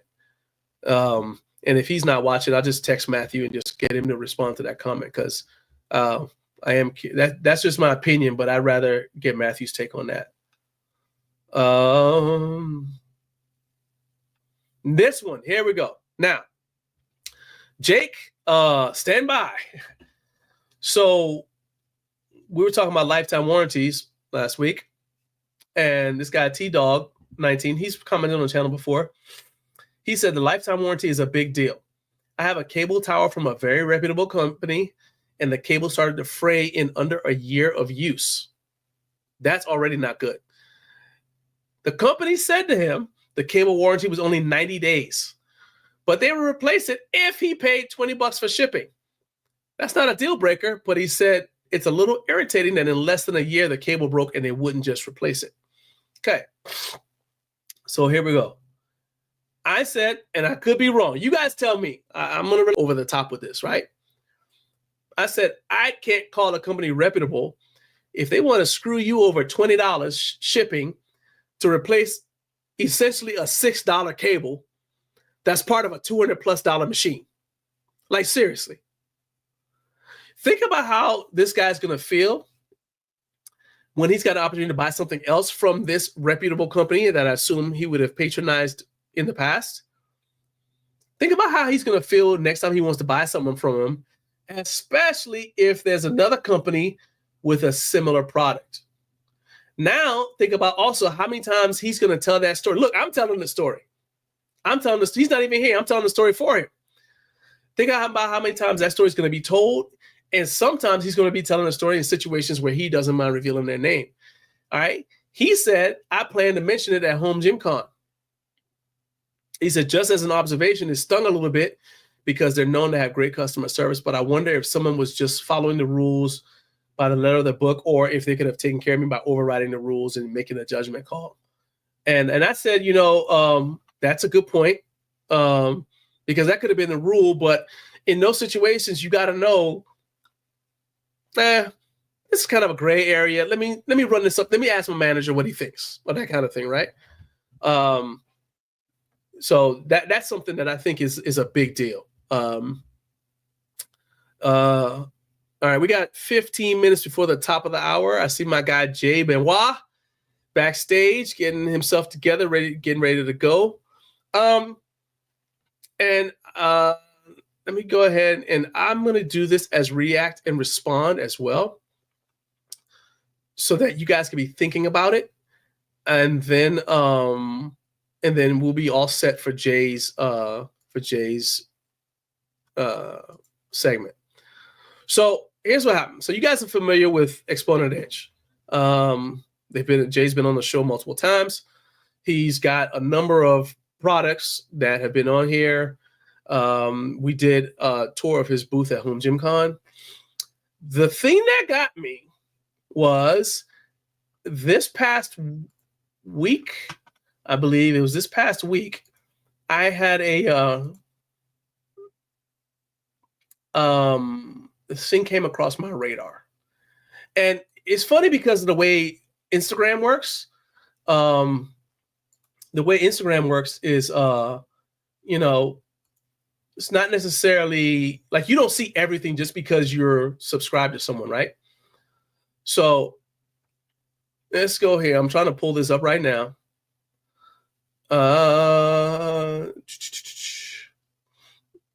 There we go. All right. So this thing comes across my radar from Iron Clinic. Shout out to Iron Clinic, Jim, So he's got this thing, right? He said this thing isn't available yet, but apparently something called the Bastet Adjustable Bench from Mikolo. All right. So I'm like, and it was the first thing in my feed. I was looking at him and said, oh, okay. So incline bench. So what, right? Then I'm looking in the caption. And I say, oh, what's that? All right. Did y'all see that?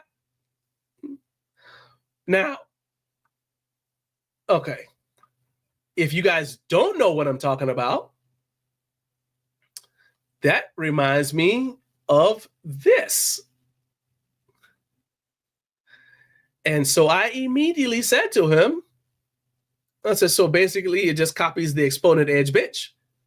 That was my comment to him. So it's basically just a copy of the Exponent Edge bench. And he responded to me. He said, I haven't seen the specs on this bench from Mikolo. He said he's got, there we go. He said he's got the only one. He probably doesn't have the only one, but he's got I would say a version that's not available for purchase yet. So he said he's gonna be doing an in-depth review of it and some other stuff too. But he was really excited about the adjustable headrest. But my point with him was, isn't this quite literally just a copy of the of that, right? Now my comments, let's see here. Okay, so this is actually interesting. It looks like, oh, is that right? So okay, hold on. So the reason why I'm pausing is because it looks like, I want to see if he did he delete my comment?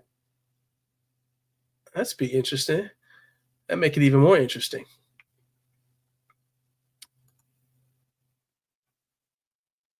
Okay, so I still see my comment, but I don't see the comments.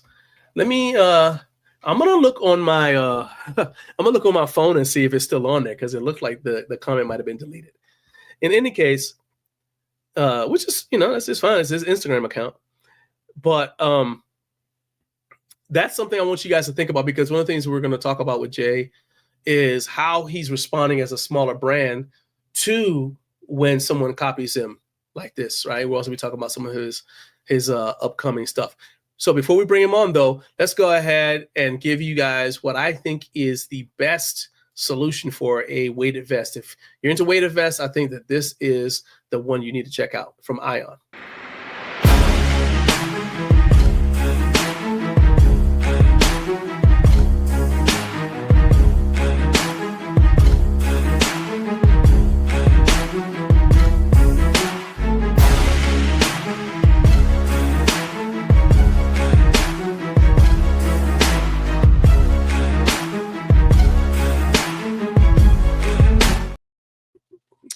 All right, so I'm looking. Okay, all right. So he did not delete the comment. I just couldn't see it on the desktop version of Instagram. Okay, that's cool. Anyway, so Ion weighted vests. I think these are the best weighted vests on the market. They fit well. They look good enough to wear outside of workouts without looking strange. You don't want to look like you're doing an SRT assault on the dang grocery store when you're just out and about, but you will increase your daily calorie burn without huge alterations to your schedule. Put it on and go do what you were going to go do anyway in your daily life. Increase the metabolic cost of your non-exercise physical activity. That's what this kind of weighted vest is for. Increasing your calorie burn the rest of the day when you're not in the gym. You can use code GarageLife at checkout. You save 10% and you will support the channel. Jay, are you ready?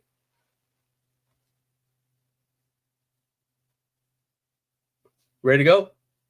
Just give me, all right, thumbs up. All right, so we got one guest today, and we're going to bring him on right now. Everybody show your love for my dude, Jay Benoit.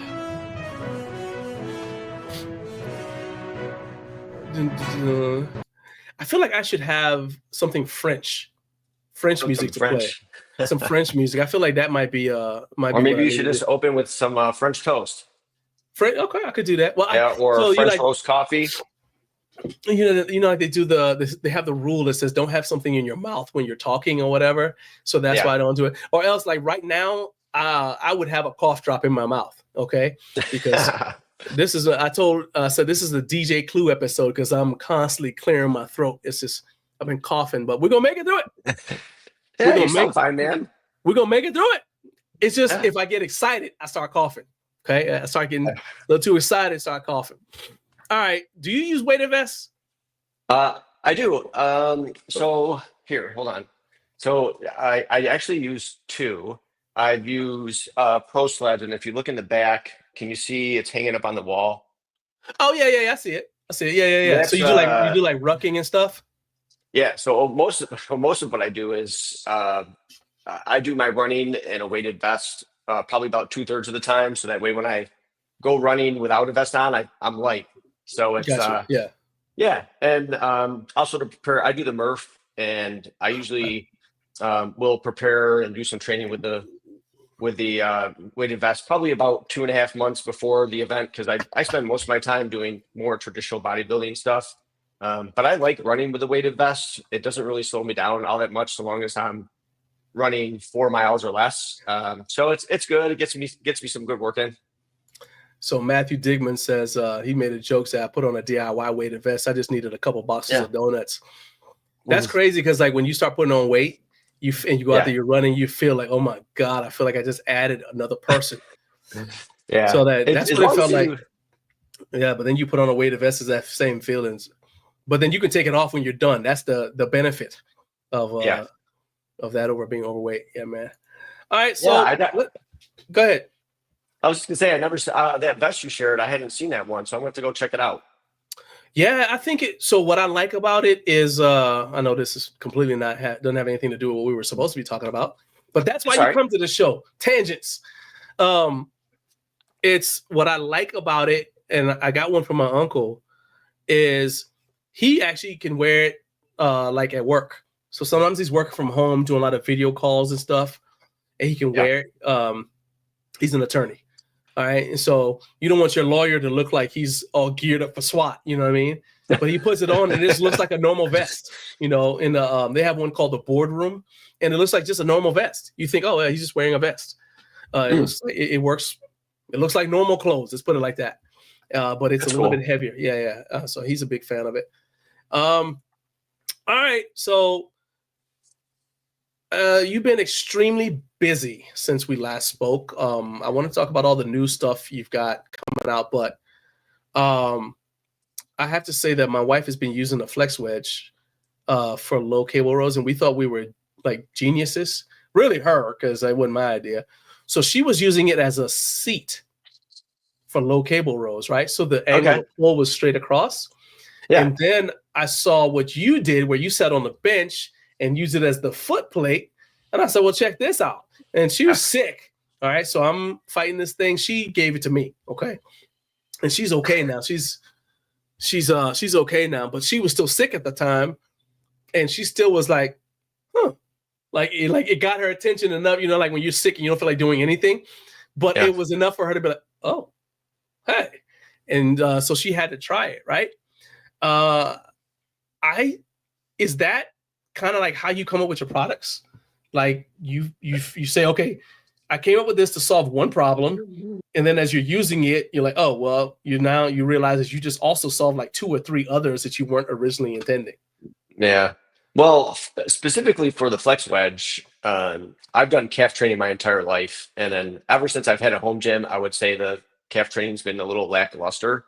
So the flex wedge was really made specifically so that way I could get good range of motion on calf training, etc. But as I was making the device, I of course knew that there were going to be a lot of other applications for it, mainly for lower body movements with elevating front foot, back foot.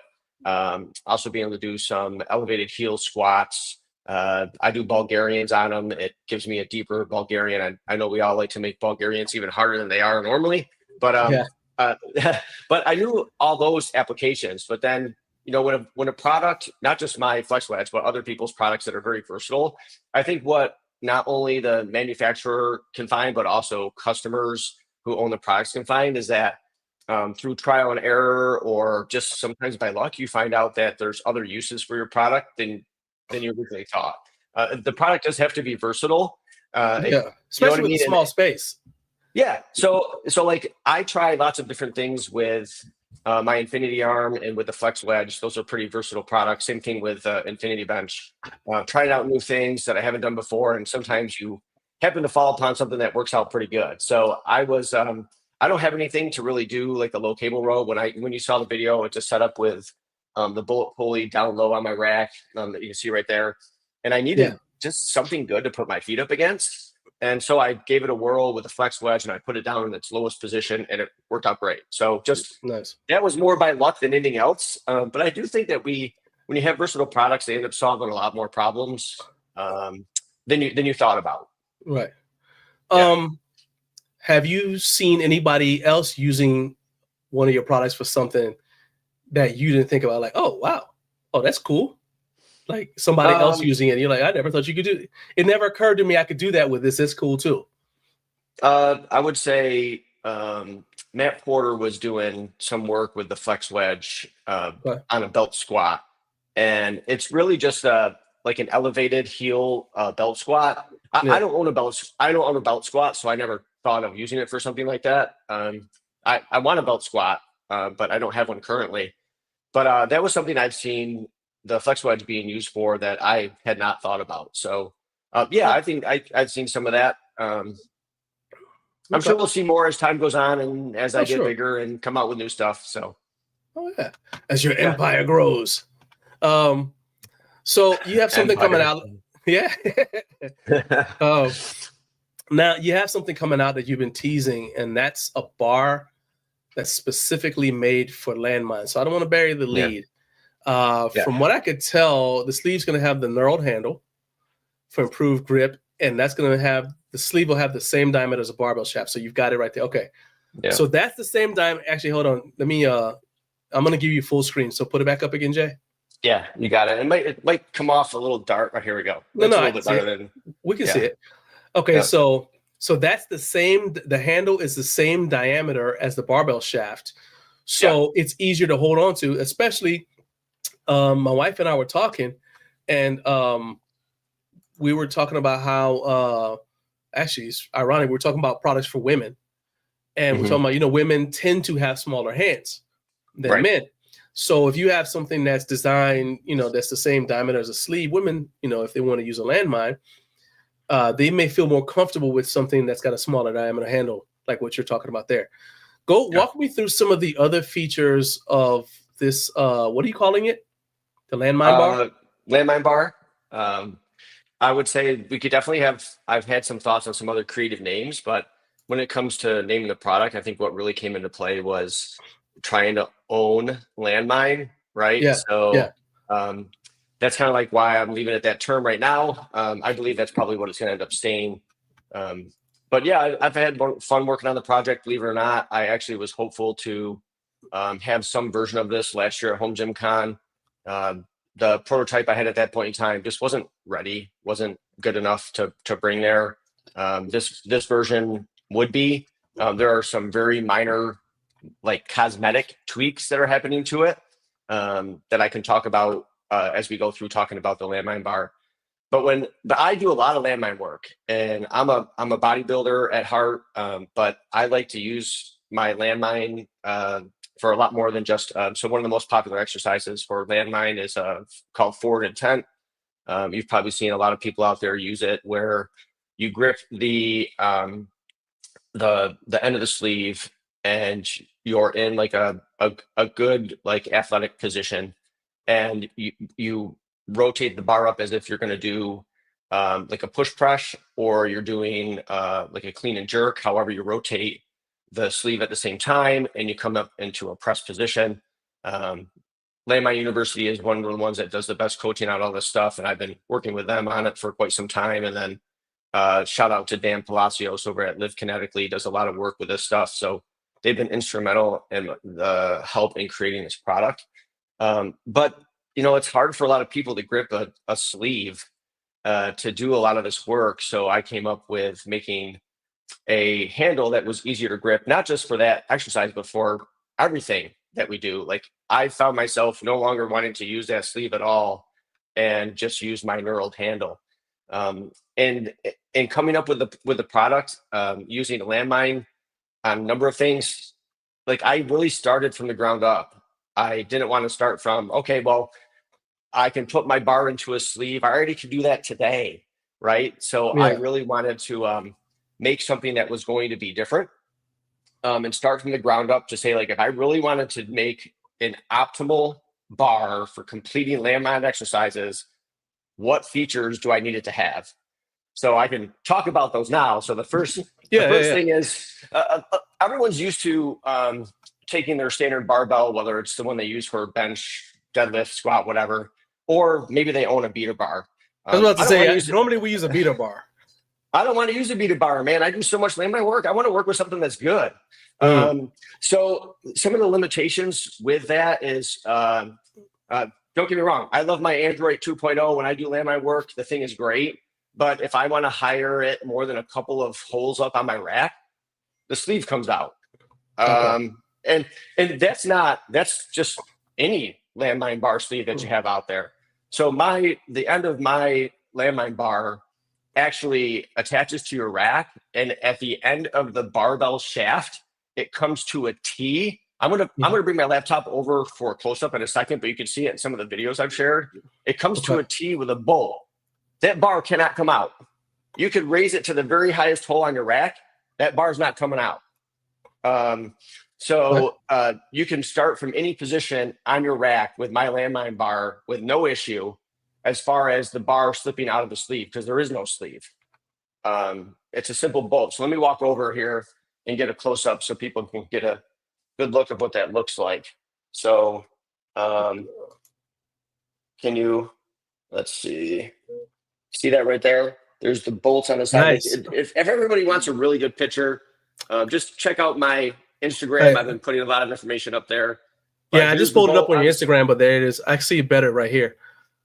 And then there's the top portion that comes to like a T. Okay. So that locks in. It's going nowhere. And yes, I have a solution because I've been using it. You can see up here, I've actually got a hole drilled up here that I've been using for it. My rack is 5/8. This is a 1-inch hole, but the actual device, when it releases, will come with it'll come 1 inch, but it's a converter. So there's a sleeve that will come off that will make it able to fit into 5/8 racks as well. So it'll come with both of those. But I attach it up high, and I've been doing some military press and squats using the landmine bar from a high position. And now I don't have to start it all the way from the ground floor in order to get it up to where I want to do that, because there's a limitation on how much weight you can get up off the floor into a heightened position in order to perform those exercises. So now you won't be limited by that, but you will need a way to load it, which we already have the solution that we're working on. It's called a landmine spotter arm. So we're working on that. It'll attach from the opposite side of your rack So if your bar's up on this right-hand side, the spotter arm will be on this side, and you can load your landmine bar from that position. So working out all those things, but there's only so much you can really do at once. Sure. And then the opposite end is the sleeve that actually has, and everything I'm telling you about, everything is patent pending. So yeah. we'll get more on that later. So here's the bar. Yeah. And you can see on the end here that there is, if I turn it to the side a little bit, I got you. See that here's your normal barbell Yeah, we can see it. sleeve. And Hang on a there's second, piece that Jay. comes- Hang on a second, Yeah. Jay. I'm gonna take some of this stuff off of screen, okay? Just one second. I'll take this off. That way everybody can see clearly. Cool. All right, there you go. All right, go ahead. All right. So here's the barbell sleeve, and you'll notice at the end there's a part that comes out probably about 1.5 inches from the end, and then there's, if you can see, there's like a hexagon shape that's in the end of the sleeve. Okay. The purpose of the hexagon is that this piece fits inside of the sleeve versus on the outside of the sleeve. Why did I do that? We all know when we have these pieces that attach on the outside of your sleeve, even if you're using a beater bar or some other bar, this is eventually going to either cause damage to your sleeve, or over time it will indent a little bit, and you just have to keep tightening deeper and deeper and deeper. With this attaching inside your sleeve, now that will not occur. Plus, it's tight as heck. It's not going to go anywhere. It doesn't move, and it's locked into place inside your sleeve. So this just screws in just like this. When you line it all up, and you're ready to go to perform whatever exercise you want to perform. So, and there's no directional limitation. You can bring this as high or as low as you want to go. I'm just limited right now by the amount of space in my gym. So, I just wanted to show that. Yeah, you got a tight quarters. I remember. Yeah. I'm gonna set that there for now.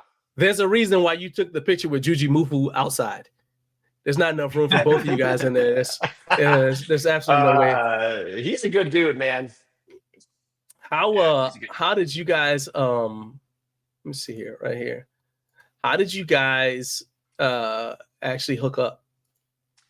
So I remember there was a Garage Gym reviews video that they were showcasing Juji Mufu's gym. Okay. And somewhere in the video they had mentioned that he was in North Carolina. And I was like, okay, I didn't know that Juji Mufu was right here in North Carolina. Okay. So I did some research and found out that he lived about 20 minutes from me. Okay. So I ended up shooting him an email. Never talked to the guy before, just asking an opportunity to get a chance to meet him. And I mean, down to earth, really cool guy. Was surprised to hear from me, and we ended up scheduling a time for me to go over to a workout. It was fantastic. So great guy, got a good workout in. I tried a Rain pre-workout drink. I drank probably a third of it, and I was like wired. I don't drink any energy drinks, but I was like, holy cow. That's hilarious. It tasted good, and I was definitely feeling it. I can tell you that for sure. I believe you. I wouldn't be able to drink a whole one of those things. So what was his reaction to the stuff did you take like any products with you? I did. He's got the Infinity Bench. Okay, cool. While I was there, we had an opportunity to talk about the landmine bar and some other attachments that will be coming out for it in the future. Okay. So yeah, good conversation. I mean, we spent a lot of time talking about a lot of stuff, just enjoying a nice hour chest workout together and learning about his gym and where he came from, and everything that he's been doing over the years. I got some of his smelling salts. I was going to ask you if he got you to try the smelling salts. Sure. I got it right here. If you haven't done energy drinks, I'm pretty sure you haven't done smelling salts either. How was that? Yeah. I've used them. Okay. I don't use them often. I usually use them on almost every deadlift workout. I'll use them once I start working up weight. But man, those things are. I mean, you want something that's going to wake you up, man. That thing doesn't. Yeah, that's vicious. That's vicious. So I asked that because you've got like the Muscle Men stuff coming out. You've got all the other things that you've got. You kind of like a bunch of irons in the fire, and so does he. So more than just the fact that you both obviously enjoy lifting, I thought it's like one of those things where it's like cool for two people who are trying to build brands to be able to kind of like bat ideas off of each other. And then he's into like, so shout out to Addicts, Adjustable Clubs and Maces. You've got like your what do you call it? The holder for the maces and clubs and stuff. And I know Juji Mufu was into, mobility and stuff. Now he's got his app for stretching. So I just thought I was like, I'll bet you that's one of those like conversations where you could probably learn stuff. Yeah. It's almost like listening to a business class, just listening to the two of you guys talk about what you deal with. I'm completely serious. I do a whole lot more learning right now. As you know, like I've only really been in operation for about 2.5 years, at least selling for about 2.5 years. Right. So, I mean, lots of learning, man. That's just the way business is, and it's always that way. It's going to be that way forever, even 20 years down the road with experience in it. It's still learning process. I mean, there's multiple things every day that get thrown your way that you're just like, all right, wasn't ready for that. You mean like people first thing in the morning sending you a text message saying, hey, did you know about this? Yep, those are challenges, man. My wife was like, are you instigating something? I said, no. I said, I'm developing a story. Go ahead. When we talk about my reaction, part of the reaction, I'll tell you like some appreciation that I have. So when we get there, we'll talk about it. We're about to segue into it now because so let's say, so first of all, let's level the playing field. You've got your Infinity arm, okay? And yes, technically it's a copy of the Pritchett pad, or maybe the Sorinex Bulldog pad was first. I'm not really sure. So if somebody in the chat knows which one was first, the Pritchett pad or the Bulldog pad, let me know, because I really do not know. And I don't want to Google it right now. But the difference between that and what we're about to talk about is the Pritchett pad has been out long enough that they've made their money. So it's not infringing on their ability to recoup the R&D funding that went into creating that product. There we go. See, I can always rely on it. It's like having a library at my fingertips. So the Bulldog pad was first. There we go.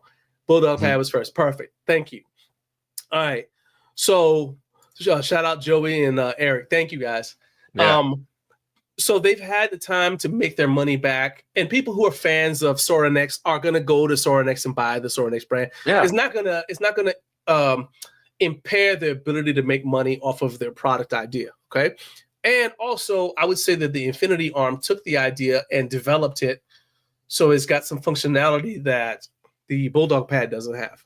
Okay. Yeah, there was at least from what I can see changes to that, and like I'll be the first to tell you, like I'm not going to infringe on anyone's patented technology, right? And if there's ever a case, I'm working on, like I specifically reached out to people who are working on other projects to just make sure, like, hey, I just want to make sure I'm not infringing on something, and I always communicate. I've communicated that on 2 occurrences, so nice. I do that stuff up front because I understand how much time, effort, and work goes into everything. Like, we'll get into more specifics, but like the landmine bar, I've been working on that for almost 1 year and 3/4, man. Like, and then you're almost into a position where you don't have an option of protecting yourself. But for new guys like me, and we'll get into it more, like I don't have the capital to protect every little single thing I do. Right. So is my option to wait 5 years with a good idea to get out there, or so we'll get into that, but those are like all the things that we can kind of talk about. And, so I just wanted to say that because I know somebody's going to say, well, he's got this and this was already, okay, I get it. So let's just we got that out of the way. Yep. All right. Out of the way. But at HomeGymCon, you had just released your calf cups and you were already faced with a competing product that was ironically like directly across the room from you. I was like, who playing that? All right. And so it's a competing product. And now their product didn't copy your product, but it was basically trying to accomplish the same thing, right? So no harm, no foul. That was just healthy competition. I think that's good for business. It's good for the consumer. Absolutely. You buy the one that you like the best. But as I said, this past Monday, I saw the video that I posted a little bit earlier. It was on Instagram. I saw it come across my feed, and I was like, that looks like a copy of this bench, which you've had out for a while now. But, so I forwarded it to you, and then that led to this conversation, led to the discussion, which in turn led to this interview. So now that you've had time to process, what's your reaction to the situation? Let's go with emotionally, just as a creator, and then also strategically as a business owner. So I'm glad you asked that. First, I'd say competition is good so long as it's done the right way. Right. And so I'm going to talk about two completely different emotions. So we'll talk about yeah. So first is just the first reaction, 100% emotional, right? And then there's the second part of it that is really more about strategic and business, right? So the first reaction is blood boils, right? Blood boils, you get upset, it bothers you, can't believe it happens.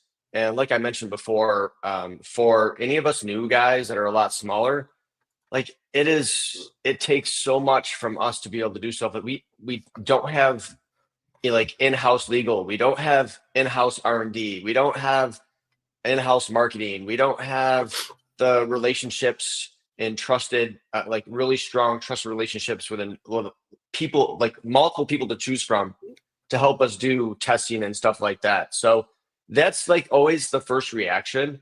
And the nice thing is if you get in there, and when you get into that spot, it's okay to get there. You just have to make sure that you get out quick enough to then transition into handling things from a business and strategic way. Okay. So I was bothered, 10 minutes or so, started to settle down, and started to think about this from a strategic perspective. So those are the completely two different emotions that take place. And then once you get out of that first reaction, it's starting to say like, okay, so how do I, like, what are my first steps on protecting myself?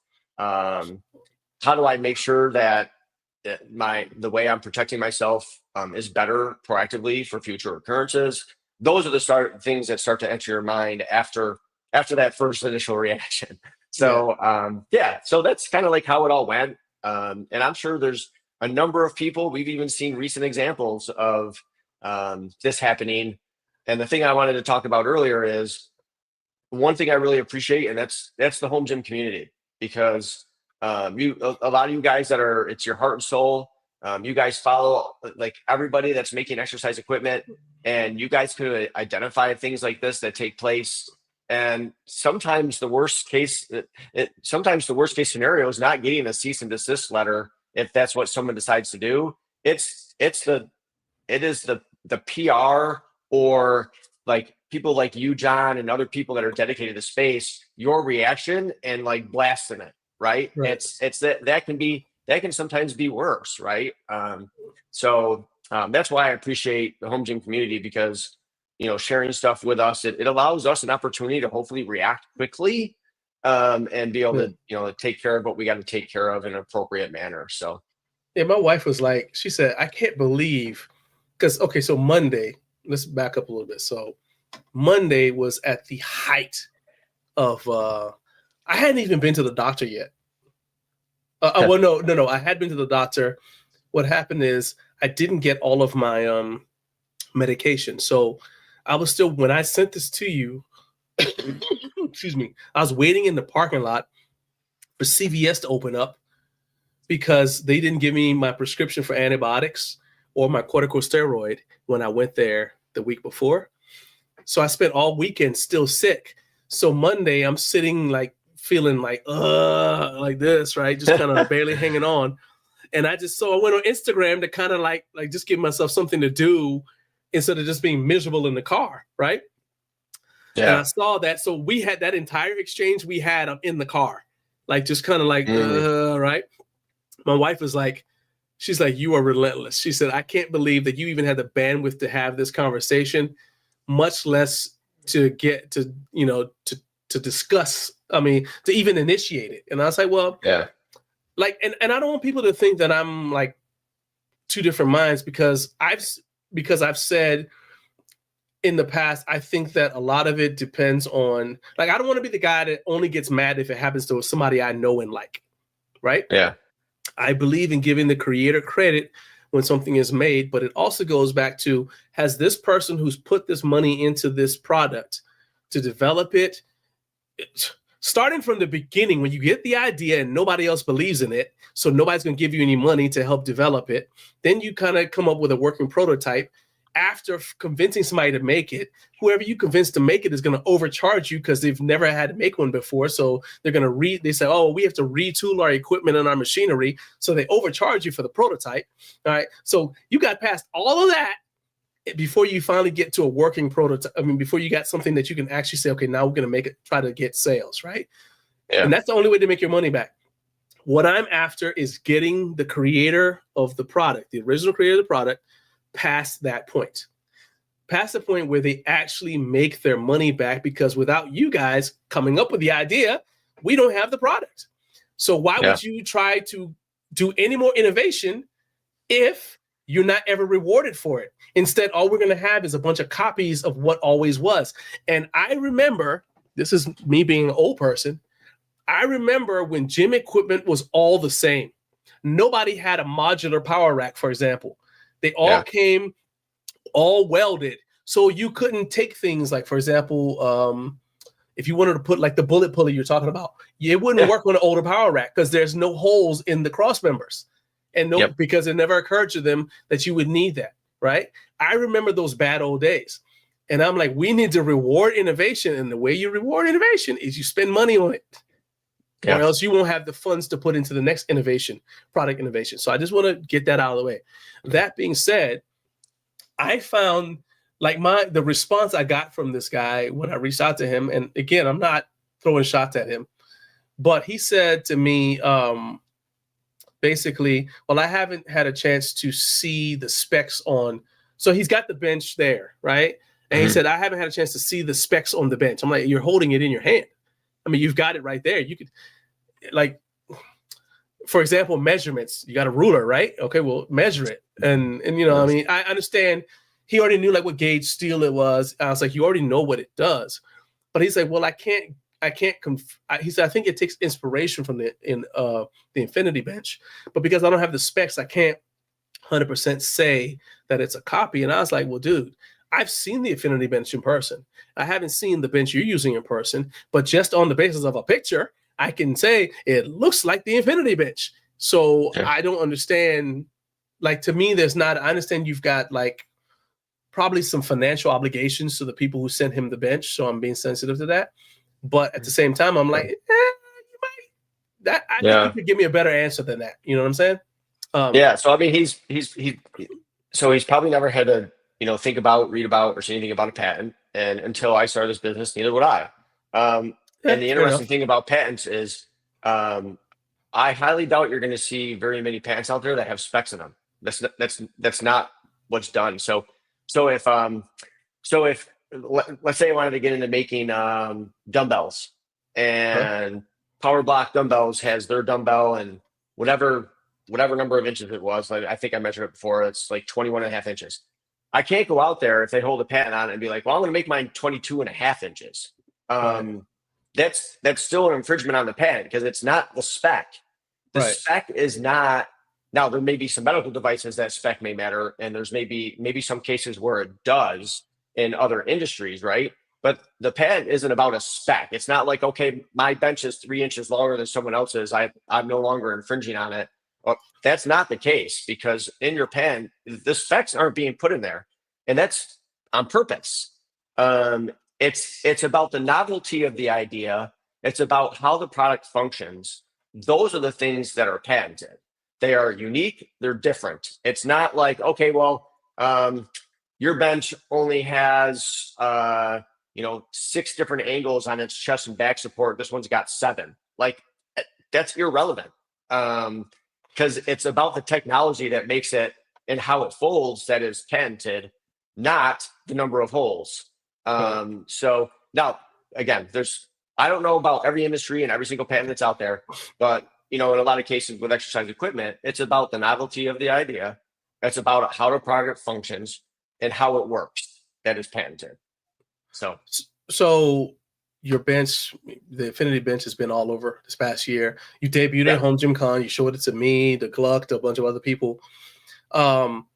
I would say this is not a case of insider information. I mean, it's like I said, it's literally been all over. If somebody wanted to find it, they could find it, right? Mm-hmm. I mean, heck, I wanted people to see the video, so I promoted the video. You know what I mean? But does an incident like this make you hesitate to send out products to people to beta test without getting them to sign an NDA? Because I'll be honest with you, and everybody watching, all 757 of you watching, shout out to y'all. Go check out exponentedge.com. When I looked at it, I got the sense that he wasn't supposed to make a video about this yet. You know what I mean? Well, yeah. So a couple of things. Go ahead. No, I'm just saying, like, when sometimes they'll send you, like, a company will send you something, they want to get your opinion on it, but they may not be ready to actually sell it, which is why he was saying, oh, well, these aren't even ready for sale yet and whatever. They're not trying to build buzz. They don't need you to build buzz. They're kind of saying it to just get your opinion of it, and then when they are ready to sell it, you've already got it in hand so you can put it out there.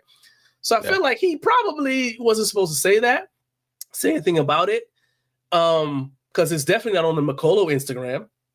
That's how I know he shouldn't have put it out there, right? So having said all of that, does this experience from both sides of it make you hesitate to send stuff out to people without getting them to sign an NDA? Yes and no.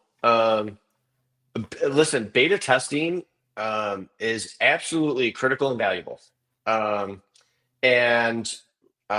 I may think a product is awesome, right? I'm using it, I'm trying it, but like in a lot of cases, my opinion doesn't matter. It's getting feedback from other users, and there are cases where NDAs are used. There are cases where NDAs are not used. I can tell you that I do have a couple people that I can share a product with that are very trusted in the community. And I think if you can just have a couple of them, I think you can get away with beta testing with a handful of people that you trust and know aren't going to share anything. But I absolutely understand it's difficult because there is the possibility, even accidentally, for something to get shared. And the way patent stuff works, it can pose an issue. But I can tell you the patent work on my bench started in 2023. So it's quite a long time ago. I can't give any more really specific details about that. But that was all done before sharing publicly. Same thing with the landmine bar. All that patent work was done before sharing it publicly. Same thing, like I've been waiting to share a specific first attachment for the landmine bar because I had to wait for the patent paperwork to be completed. It's just one of those things that I think over time that you learn, and listen, I've seen stuff people post and it's just like, hey, John Greaves is out in his gym and he decided to try something and he made something on his own and they're sharing it. And for me, as an exercise equipment manufacturer, I'm going like this. Oh my God, dude, what are you doing? That's a good idea. Don't do that. Someone else is gonna make it. So I mean, I haven't seen it happen a lot, but I've seen it a couple of times where someone had a good idea, and I'm like, oh, dude, you had a good idea. That was you should have held on to that one. But I can't point to those instances because I don't remember them. We have an example right here.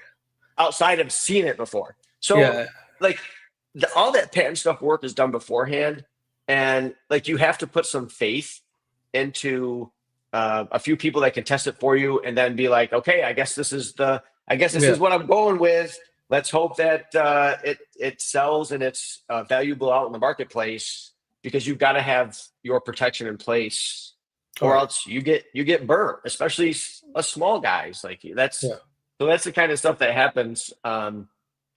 And particularly in this situation, outside of just saying, I am proactive and I am serious about protecting and securing patents on my designs and making sure copycats can't do stuff. And we will make sure we use every possible action we can to shut it down. Okay. So we do have a sales question for you before we continue on with this discussion. Eric wants to know if calf cups are going to be available for purchase at HomeGymCon. Possibly. I haven't really made a decision yet on what will be coming with me. Last year I feel like you need to bring at least one pair based upon this conversation. Yeah.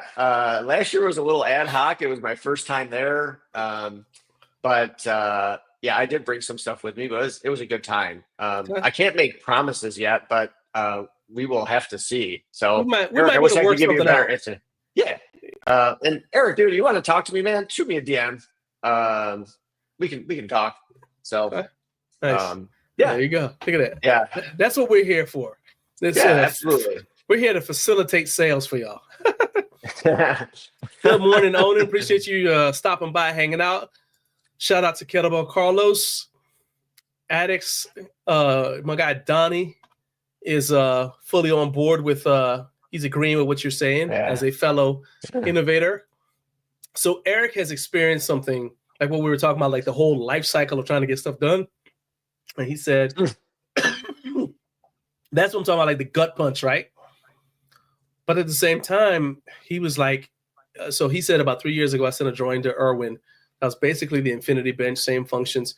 They told me no one would want that and refused to make it. He said, glad someone else had the same idea. That goes back to what we were saying. It's like, it's not just having the idea, because you can't trademark or patent an idea. You have to develop it, right? And so it's not just having an idea, it's then being able to take it and go through the grind, that gauntlet of getting it done to get somebody to make it, even in a small batch. Even if all you're like, okay, I just need to make enough for proof of concept to show that I can, that I've generated sales, something, anything, right? So there's just the fact that you had to go through all that. So basically, no, I'm just saying like it's a matter of repaying all of that time and effort that went into it, and money. Yeah, and I would say, like to Eric, like everyone's going to have different ideas or thoughts on a product that could be shared with them. And some people's reaction could be, that's awesome. And some can be like, yeah, that's not a priority. We don't have time for it. Or that doesn't really fit what we want to do. You never know what the reaction is going to be. Like before I started my business, I didn't want to run a business. I wanted to just license out some of my product ideas. And Eric, I'll tell you, like I got shut down for 3 years before I decided, well, I guess if I'm going to do anything, I got to start making it myself. And so it was years of trying to go that route, because I really didn't want to run my own at the time. I really didn't want to run my own business. So but I think a lot of people, especially in this space, that really take home gym to heart, probably have some good ideas. And a lot of people probably have experienced stuff like that. So that's why I think it's one of those things is like at HomeGymCon where you have, like Peter Keller was saying, that he's open to the idea of collaborating with smaller creators now.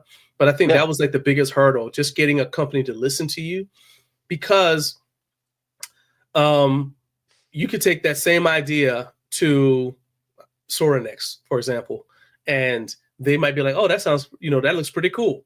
Or you take it to Rogue and they're like, nah, that's a dumb idea. I don't even, like, why should I bother? You know what I mean? And it's just, it's like, so you kind of know what I'm saying? It's like the personality of the brand. That personality might not be the right word, but you know what I'm saying? Like the brand focus also affects what products they're willing to make. So just because you think it's a good idea doesn't mean that they'll think it's a good idea, because that may not be how they think and not how the majority of their customer base thinks, if that makes sense. Yeah, I've got a good example that's not even in the exercise equipment space from someone down here in Carolina. So like I know about this company that was making something called like ghost paper. Okay. And what it is it's like, kids that have projects for school, it's like large paperboard. And like when you get up really close to it, it's got these really ghost lines on it, right? So it's got straight lines on it going up and down. But when you're so further away from your face, you can't even see them. So it's almost like a white paperboard, but it allows you to like draw straight lines. Well, so the story is it's a small group or like mom or whatever that made it, and originally approached 300M, right, about the product, and they're like, I guess they just waited and waited and waited for a long time and weren't it wasn't a priority, right? So Right. then she went to a smaller company to get it out there, and they bought onto the idea. 300 million in sales later, I'm pretty sure that they realized the mistake that was made Heck yeah. and not pursuing it, right? So it's like just because one person turns down your idea Yeah. doesn't mean it's not a good idea.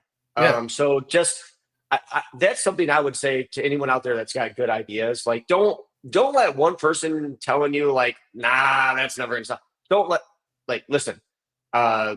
Sure, maybe it doesn't end up making it in the marketplace or do well, but you don't know. But don't let one person's opinion on something stop you, because then there'd be hundreds of thousands of businesses that are out there today that never would have existed.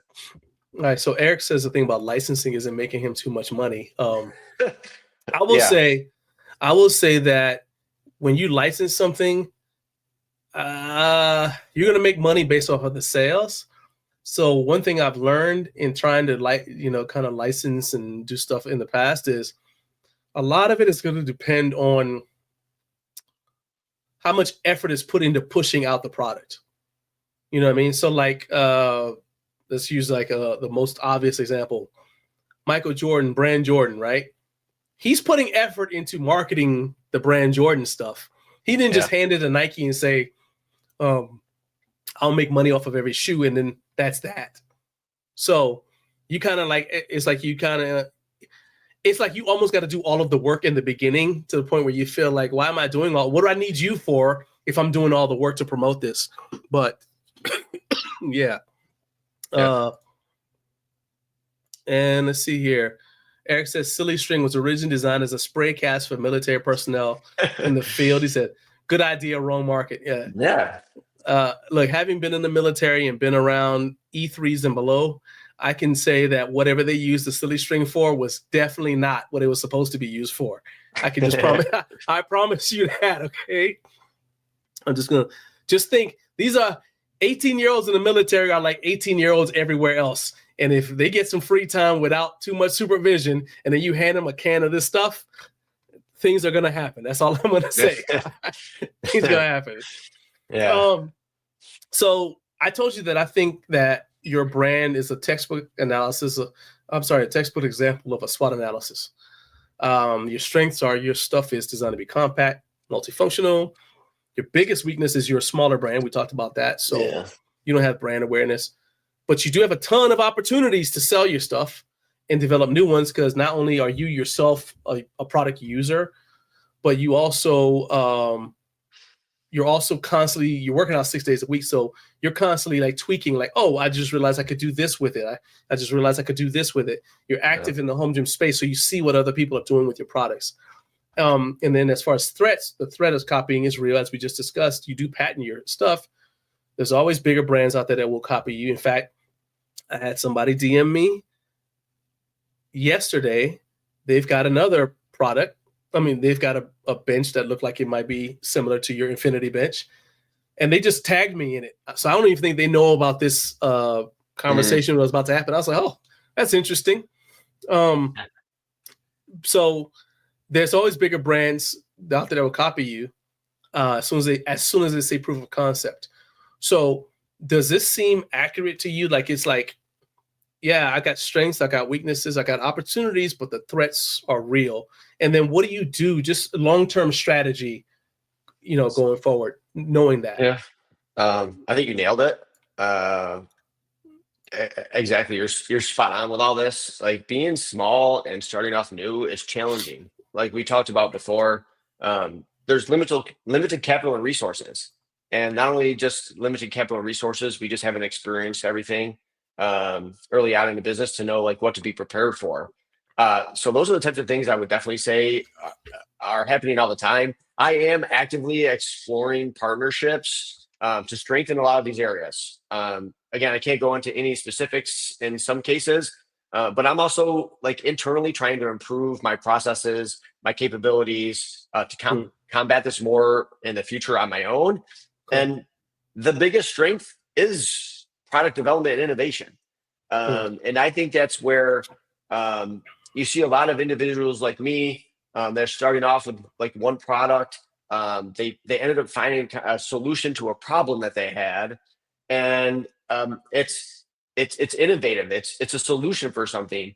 But like you mentioned, like in the beginning of the business, I have more weaknesses than strengths. Although being innovative and creative is definitely a really good strength, there's just weaknesses around the things that we don't know. And like I don't have the resources and the capital sitting behind me to be like I can take action and do everything I possibly can to halt stuff, or all the R&D I want, or prototype, do 17 prototypes. It's just don't have that capability. Nor am I able to manufacture stuff.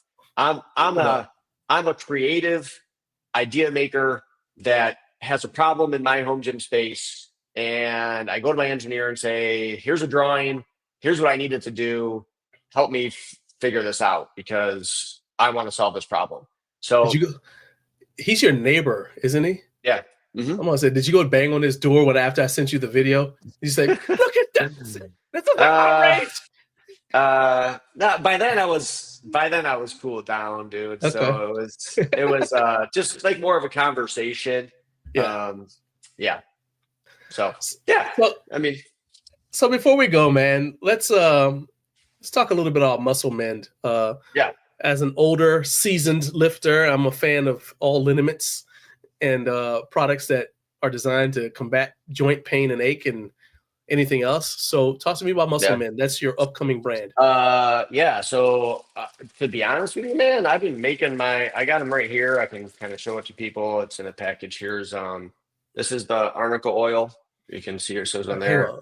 And this is the arnica oil. And so the brand name is Muscle Mend, but this version of the product is called Jacked Up. Okay. And the reason they got that is one, they're made for like aches and pains. I can go over whatever specifics people want. You got my full attention. I'm 51 years old. Yeah. I'm listening to everything you got to say. I have shoulder issues. So I've been making my own body butters for about, I don't know, easily well over 10 years. Okay. It's been organic coconut oil, organic shea butter, some essential oils that have specific properties in them. Typically peppermint, definitely one of them. And then more recently, I've been using arnica oil. And arnica oil is probably one of the best things I have used in a long time. Call it from like, it's not a supplement, but as far as noticing benefits from it, I don't know if I've noticed better benefits from anything I've ever used on aches and pains outside of this. So is it anti-inflammatory? What is it like? Yeah. Increase blood flow? What does it do? Yeah, so it's anti-inflammatory. It's a recovery or post-workout oil to help soak into your skin. Yes, it does help with hydration, but that's more of the body butter side. It helps with pain relief, and it's anti-inflammatory. But also in this product, there's also MSM, which is in there, and it's for joint and muscle health. It's for enhanced flexibility, and also is another inflammatory reduction agent. And I use it like twice a day, and I can tell you over about 6 weeks of use, I can't describe how much it has helped my shoulders in my training. Like I can finally push my shoulders again. It's been years since I've been able to do a shoulder workout where I really felt like I could push myself. And so that's like, I've already been making this stuff for 10 years. And I was like, I wonder if I should start trying to see about making these in larger scale. And so I've been getting feedback for about 6 to 8 weeks on this from a number of trusted individuals that are very prominent in this space. And the feedback has been really good. So I'm looking forward to releasing this hopefully in the next couple of weeks. The website's getting built now. I don't know what other questions people have about it, but body butter's benefits are more from a hydration, moisture perspective, tired, dry skin. It helps with all those things. And dude, if you want to look good on the beach over summer, body butter is going to be a good thing to put on. Or if you've been on the beach for too long and you come back looking like Red Lobster, Yeah. And I'm working on some other formulations that are pretty cool that are specific for summertime. Hopefully I can get those done in time, but it's going to be pretty cool. So just now, I actually had not planned on asking you this, but from a, say, SEO standpoint, If I Google, when I Google muscle mend, a lot of things popped up. I'm sure you've done this already. And they're already competing products, I would say, in the space. In the UK. Yeah. But then I also saw, I mean, there's a website that I'm not going to put it up, but basically it's like massage guns. Or how do you, with that being your brand name, how do you make it so that when somebody Googles or is looking for you, they find you, not you don't help out your competition? So I mean, SEO is very specific. I don't know the ins and outs of SEO in particular. Obviously, I have a good base knowledge of it. I just don't know how to do it on my own outside of like key terms specifically for a product. I'm going to be completely honest with you, man, on the name of the product. I went to AI and I got a full laundry list over time. And I mean, there had to be like 30, 40 options that were coming up. And then I narrowed it down to a couple of them and did my research. Okay, is there somebody here locally doing this? Like, what do I need to know? And obviously spend my time doing all that. But at least that name was AI generated, and it was the best one I liked. Now everything else I've done on my own. But I don't know. I'm going to work on SEO, of course, but it won't specifically be me outside of doing my best to know the key terms and stuff like that to talk about when it comes to the product. No, I just meant like, is that going to be like one of the foci? I just said that so you guys will know I know what the plural focus is. Like if you're saying, okay, I want to make sure. All right, so let's just tell a story. Story time with Grandpa John. So started Garage Gym Life based off of seeing what the Garage Gym Life was one of the most popular, fastest growing hashtags on Instagram at the time. And I had a garage gym. Named the company Garage Gym Life. There was a URL for GarageGymLife.com, but at the time I wasn't really thinking about having a website. So whatever. By the time I decided I needed a website, I couldn't get in touch with the person who owned GarageGymLife.com. And then now, because of what I've done, the cost for me to buy GarageGymLife.com is almost $3,000, right? Yeah. So it's like I've done stuff that would technically, and now he's not putting out content, but he's just sitting on the URL. Yep. And so it's like, that's what I was getting at. It's like, you may get to the point where you're actually more popular than Muscle Men, the one that exists now. So it's like, you're in a situation like, well, how do I make it so that people come to me automatically without me sending traffic to these people, like inadvertently giving them sales? Yeah. You know, that's what I'm saying. Is that a focus? Yeah. Oh, absolutely. I think that's a focus for a lot of us companies, is making sure that from an SEO perspective, that we make sure when people search for specific terms that we're popping up towards the top of the list. Yeah. So that is definitely always the case. So it's just I'm sorry, go ahead. It's a living thing though. So like SEO is something that gets better over time. So it's never going to be perfect in the beginning, but over time you're able to make it better and better and better, and like move up the chain. Yeah. So I say that as a segue. All of that was just a segue to you've already got established SEO with Exponent Edge. So why did you decide a new website instead of just putting this under the Exponent Edge brand? For a couple reasons. One, it's not exercise equipment. I understand that they both fall into the health and wellness space, right? So that was like the very first thing, is that it was not exercise equipment. Honestly, I felt that there were benefits to have a second brand, to have two brands that can help each other grow. So there's some ways that we can do that to make it so people that are buying Muscle Men will know about Exponent Edge, and people that are buying Exponent Edge will know about Muscle Men. And then there's the last piece of it is insurance. So like that's part of the conversation on anytime you're trying to introduce something new that isn't exactly what you're doing today, there could be insurance implications when it comes to bringing out a new product. So that all three of those things factored into the decision into whether or not to just incorporate it under Exponent Edge or to have a separate name and operate under a different entity. Gotcha. So that's, even though I'm the founder of both, it's a case where it made more sense to bring it under a new brand. Okay. So it will take a lot more time to grow it because of that. But that's okay. So. Okay. Yeah. So now I got something else I wanted to say. This wasn't on a list of questions, and I don't like to do gotchas, but I am going to ask you a question. And that is, so if you see this guy right here, see what he's got on? That's an Exponent Edge shirt, correct? Yeah.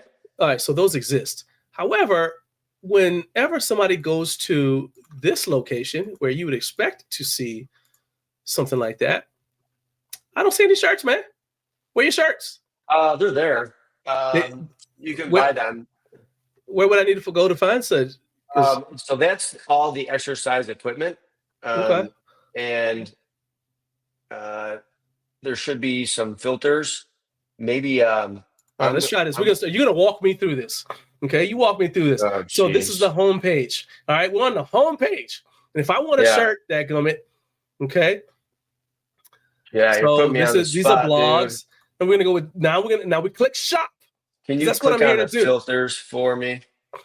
Okay, filters. So those should be the featured products. Sort by what? Yeah. Product can you click on the 14? Then this would be so I think you're pointing out something for me that I've actually got to take care of. You dang right. Yep. So, dude, John, this is another benefit of these calls. You got me excited because I got the shirts. I got Give me my this one. I got the one you showed there, and then also I've got some junk. Got me worked up. I'm hot and I'm coughing, and I've got a shirt. Yeah, I got. Hopefully, my business partner's on. We got some work to do. So tell them I'm coughing and going off at the same time because of him.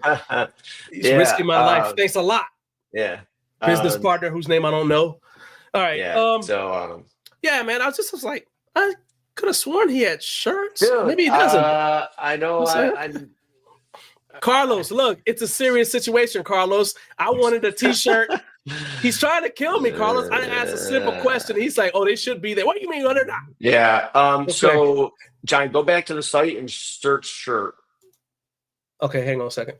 And then you'll find it. And then there's a couple of things that I also wanted to bring up. And okay, yeah, no problem. Like earlier on, you were talking about like partnerships and stuff, and I'm glad. Type search shirts. Look at that. And there it is. Okay, so the shirt is there. We got the only size that matters. All right, XL. Yeah. Okay. John. Okay. All right. John. Yeah. Yes. I'm gonna send you one, dude. I was my finger. You saw the cursor was hovering. I was about to buy a shirt. I put my money where my mouth is. I'll send you one, man. So I appreciate it. I got XL's what you need. Yeah. That's the grown-up size. That's the size we wear over here. I'll get one out to you today. I appreciate it. Now, you said you wanted to show something about partnerships, though. Well, yeah. So we talked about it earlier, and I know we kind of like we moved to other things as we were talking about it. But 8X is on the line today. Yeah. And you know my Mason Club holder. I've been talking with them and you can see their clubs are right on there. 100% the best clubs ever, man. Yep. So best places and clubs out there. So we've been working together and corresponding over. Actually, the first conversation I had with Carlos was actually last year at HomeGymCon on this. Oh, sweet, nice, okay. But there were some things that we had to figure out about it to make it so it could work. And I'm glad they're here because we are going to be working together and selling this Mason Club holder together and make an ideal and killer product for anyone that uses Masons and clubs out there. So there were some minor adjustments that we had to make, so it would be a good fit for both us and for them. And we've been able to fix all that. So I'm pretty excited about that. This is a case where we have two brands that it just seems to make sense on a product to kind of work together. But anytime you're talking about partnerships, it's got to be a benefit for both groups, right? And Right. 100%. this is a case where that's going to happen. And some cool things that you're going to see is that logo of mine is going to shift to the right, and we're going to have 8X on there as well. Side by side? Yep. Okay. And we Nice. just made some minor changes to the UHMW to make it a better fit for their maces and clubs. So I'm pretty stoked about what we've been able to put together. They've been absolutely amazing to work with. It's primarily been Carlos and Donnie that I've been talking to. Mhm. And I'm glad that I've got a solution for a lot of their for their customers in order to protect what they're working on. So So let me ask you these some are things. questions. Yeah, go ahead. What is the weight limit for this club holder? I've Let me- had let me over see. 250 pounds on it, so putting up a couple of maces and clubs Okay. is a non-issue. And the reason why I've only done 250 is because that's the limit I have on. So I have some Thor hammers. So those kettlebells, the Thor kettlebells. I have Yeah. a 70 pounder and a couple of 25 pounders. The one thing that we did change is the UHMW. But we'll talk about that sometime in the future. But it can hold at least 250 pounds. And the nice thing about maces and clubs is they're not particularly heavy. Right. They are very difficult to get comfortable at really high weights. I know we see people using them on social often. Those but, are like, legends.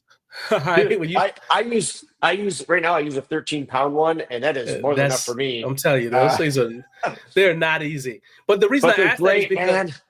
yeah, I love them. Shoulder mobility. Oh, But the reason I was asking is because let me back up. I'll go up to like one of your other go up to this.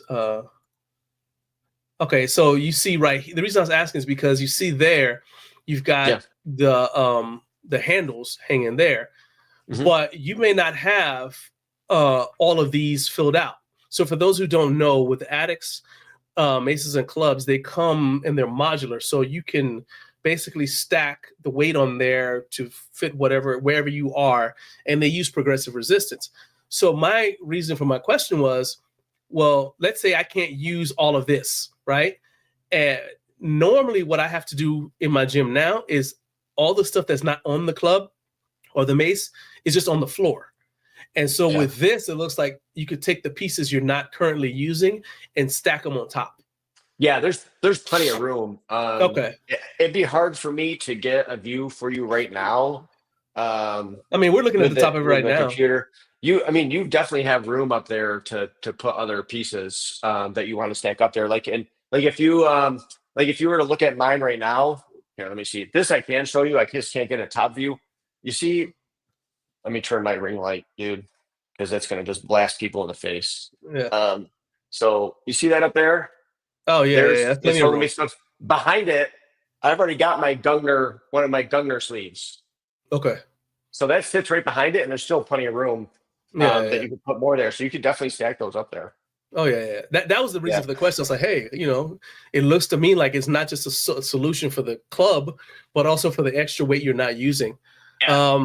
Sebastian said, "Interesante." Hey, that's right, my man. Yeah. LFG from Addicts, and Eric said, since we're talking about holders, he said nobody really makes a vertical bar storage system that fits specialty bars. Said he had to order one on Amazon and modify it at work with a mill. That's what happens when you go to work when the bars are closing, Eric, and then you're into home gym stuff. You're just there by yourself in the dark with free access to the machinery. And next thing you know, stuff just comes out, your hair's all crazy looking, and you got some gadget you just made. But as we wrap up, how much of this kind of plays into your thought process about making stuff? Not just you identify a problem, but people saying something like this, like, you know what? Somebody ought to make a XYZ thing. Yeah. How much of that plays into it? A little bit. Me making this stuff was more, again, to solve a problem for storage in my small home gym space. So that's what I was thinking about. But like when it came to maces and clubs, like I was specifically thinking about other people that had maces and clubs, and I didn't see a great solution out there. Right. So I decided to make my It own. really is. I have my kettlebell storage rack as well that has 4 levels of it. So that I made that as well because I have kettlebells and wanted to get the darn things off the floor, and I didn't want to Heck buy a yeah. whole bunch of single kettlebell holders. Yeah. Nor do I want to put like a stealth in here. I don't have the room for it. Right. Yeah. Well, man, tell everybody where they can find all your stuff. And as far as finding Muscle Mend, what's the best way for people to keep up on what's going on with that? So for Exponent Edge, my social is at Exponent Edge. There's exponentedge.com. I do also have a YouTube channel that has a number of things on there with different exercises, how to do like install some of my products and a bunch of other stuff as well. So you can check me out on all of those areas. Muscle Men right now is strictly on social. And I haven't really done anything on it yet because it hasn't even really released, but the website should be done hopefully within the next week or so. And that will be live and I'll start pushing. I've already got all the feedback and testimonials from people that have been using the products. You can find all that there. Those are the spaces that you can really find me, or if you go on social, everyone's welcome to DM me or email me at j@exponentedge.com. And then, John, before we go, I did want to do one thing I've been really waiting to release to everybody that nobody has seen yet. Hey, let's go. So with a landmine bar, again, one of the most popular exercises for people that are really specific in the landmine space is that exercise I call forward intent. And one of the biggest challenges to whether it's small hands, whether it's the sleeve doesn't really rotate all that well with a bunch of bumper plates on it, and a number of other things, I can finally share since the patent work is done, which is it's very similar to the neural handle that you see today, but it is a rotating sleeve. So here is the handle right here. It looks very similar to the one I showed you before. This will be black when it's finished, but it spins and rotates. So while you may not use it when you're using it for like doing a landmine squat or something like that, doing exercises where you want bar rotation, which I've got plenty of videos ready to go showing some barbell curls using my landmine bar. This thing feels unbelievable. So this is brand new. No one has seen it yet. This is the rotating sleeve that will rotate and spin as you perform exercises. So people get to, like, I do a lot of ab work with the landmine bar, and it's so much better with a sleeve that rotates. This is also patented technology. So this is, and so you do like Russian twists with it? Yeah, dude. That's one of the first videos thing I thought of. So good. And forward intent is it's a whole new ball game with this device. And for anyone else out there, we are working on a number of attachments that I think people will be pretty excited about as we're able to release them. Obviously, we got to get some prototypes of some of them and get our design done and do some beta testing. But there's a lot that's going to be coming out with this bar. So, and to answer some people's questions, no, you cannot use this stuff on a bar that you own today. It's not going to work. It's not meant to work. This is a ground up, brand new, specific landmine bar to make landmine bar training like optimal. It's not makeshifting stuff that's out there today. This is a ground up, what would I want my landmine bar to be? So I started from scratch. So that's kind of like how it was made today. So, I mean, those are a lot of the questions I've been getting. Can you use these on a standard bar? Nope, can't. No. Does your bar just go into a standard sleeve? Nope, it doesn't. You want to use this bar, you got to buy the bar. So it doesn't go into it does not go into a sleeve. Attaches directly to your rack, anywhere on the rack. So then the only question I have is, how long before all of this is available for sale? For purchase? Hopefully less than 2 weeks. 2 weeks? Okay. Is it going to be part of a package? I mean, I realize it attaches to the rack, but it will be part of like with a landmine jack or anything like that. Okay. So there'll be different packages. There'll be one that's just a landmine bar and then the standard knurled handle. There'll be one that includes the landmine bar, the knurled handle. The knurled handle comes with it. The rotating handle will be a separate piece, so you could buy those together. And I made that package in case somebody already owns the landmine jack. You don't have to buy it a landmine jack. And then there'll be another that would include all three of those products. And down the road, as we create more attachments and stuff like that, there'll be additional packages. 100%. Dude, this was all so much fun, man. I appreciate you taking it, especially on such short notice, because I literally reached out to you Monday and you agreed to come on. I normally don't like, I mean, it's actually typically it's hard for me to go with just 7 days because I like to research people. But in this situation, I already knew a lot about your company. Yeah. So we could kind of get past all that. But you still took time out of your day, like with less than a week's notice, to come on the show. And I tell people all the time, the show doesn't work without you guys. It doesn't work without the audience, and it doesn't work without the guests. So thank you for making another show successful.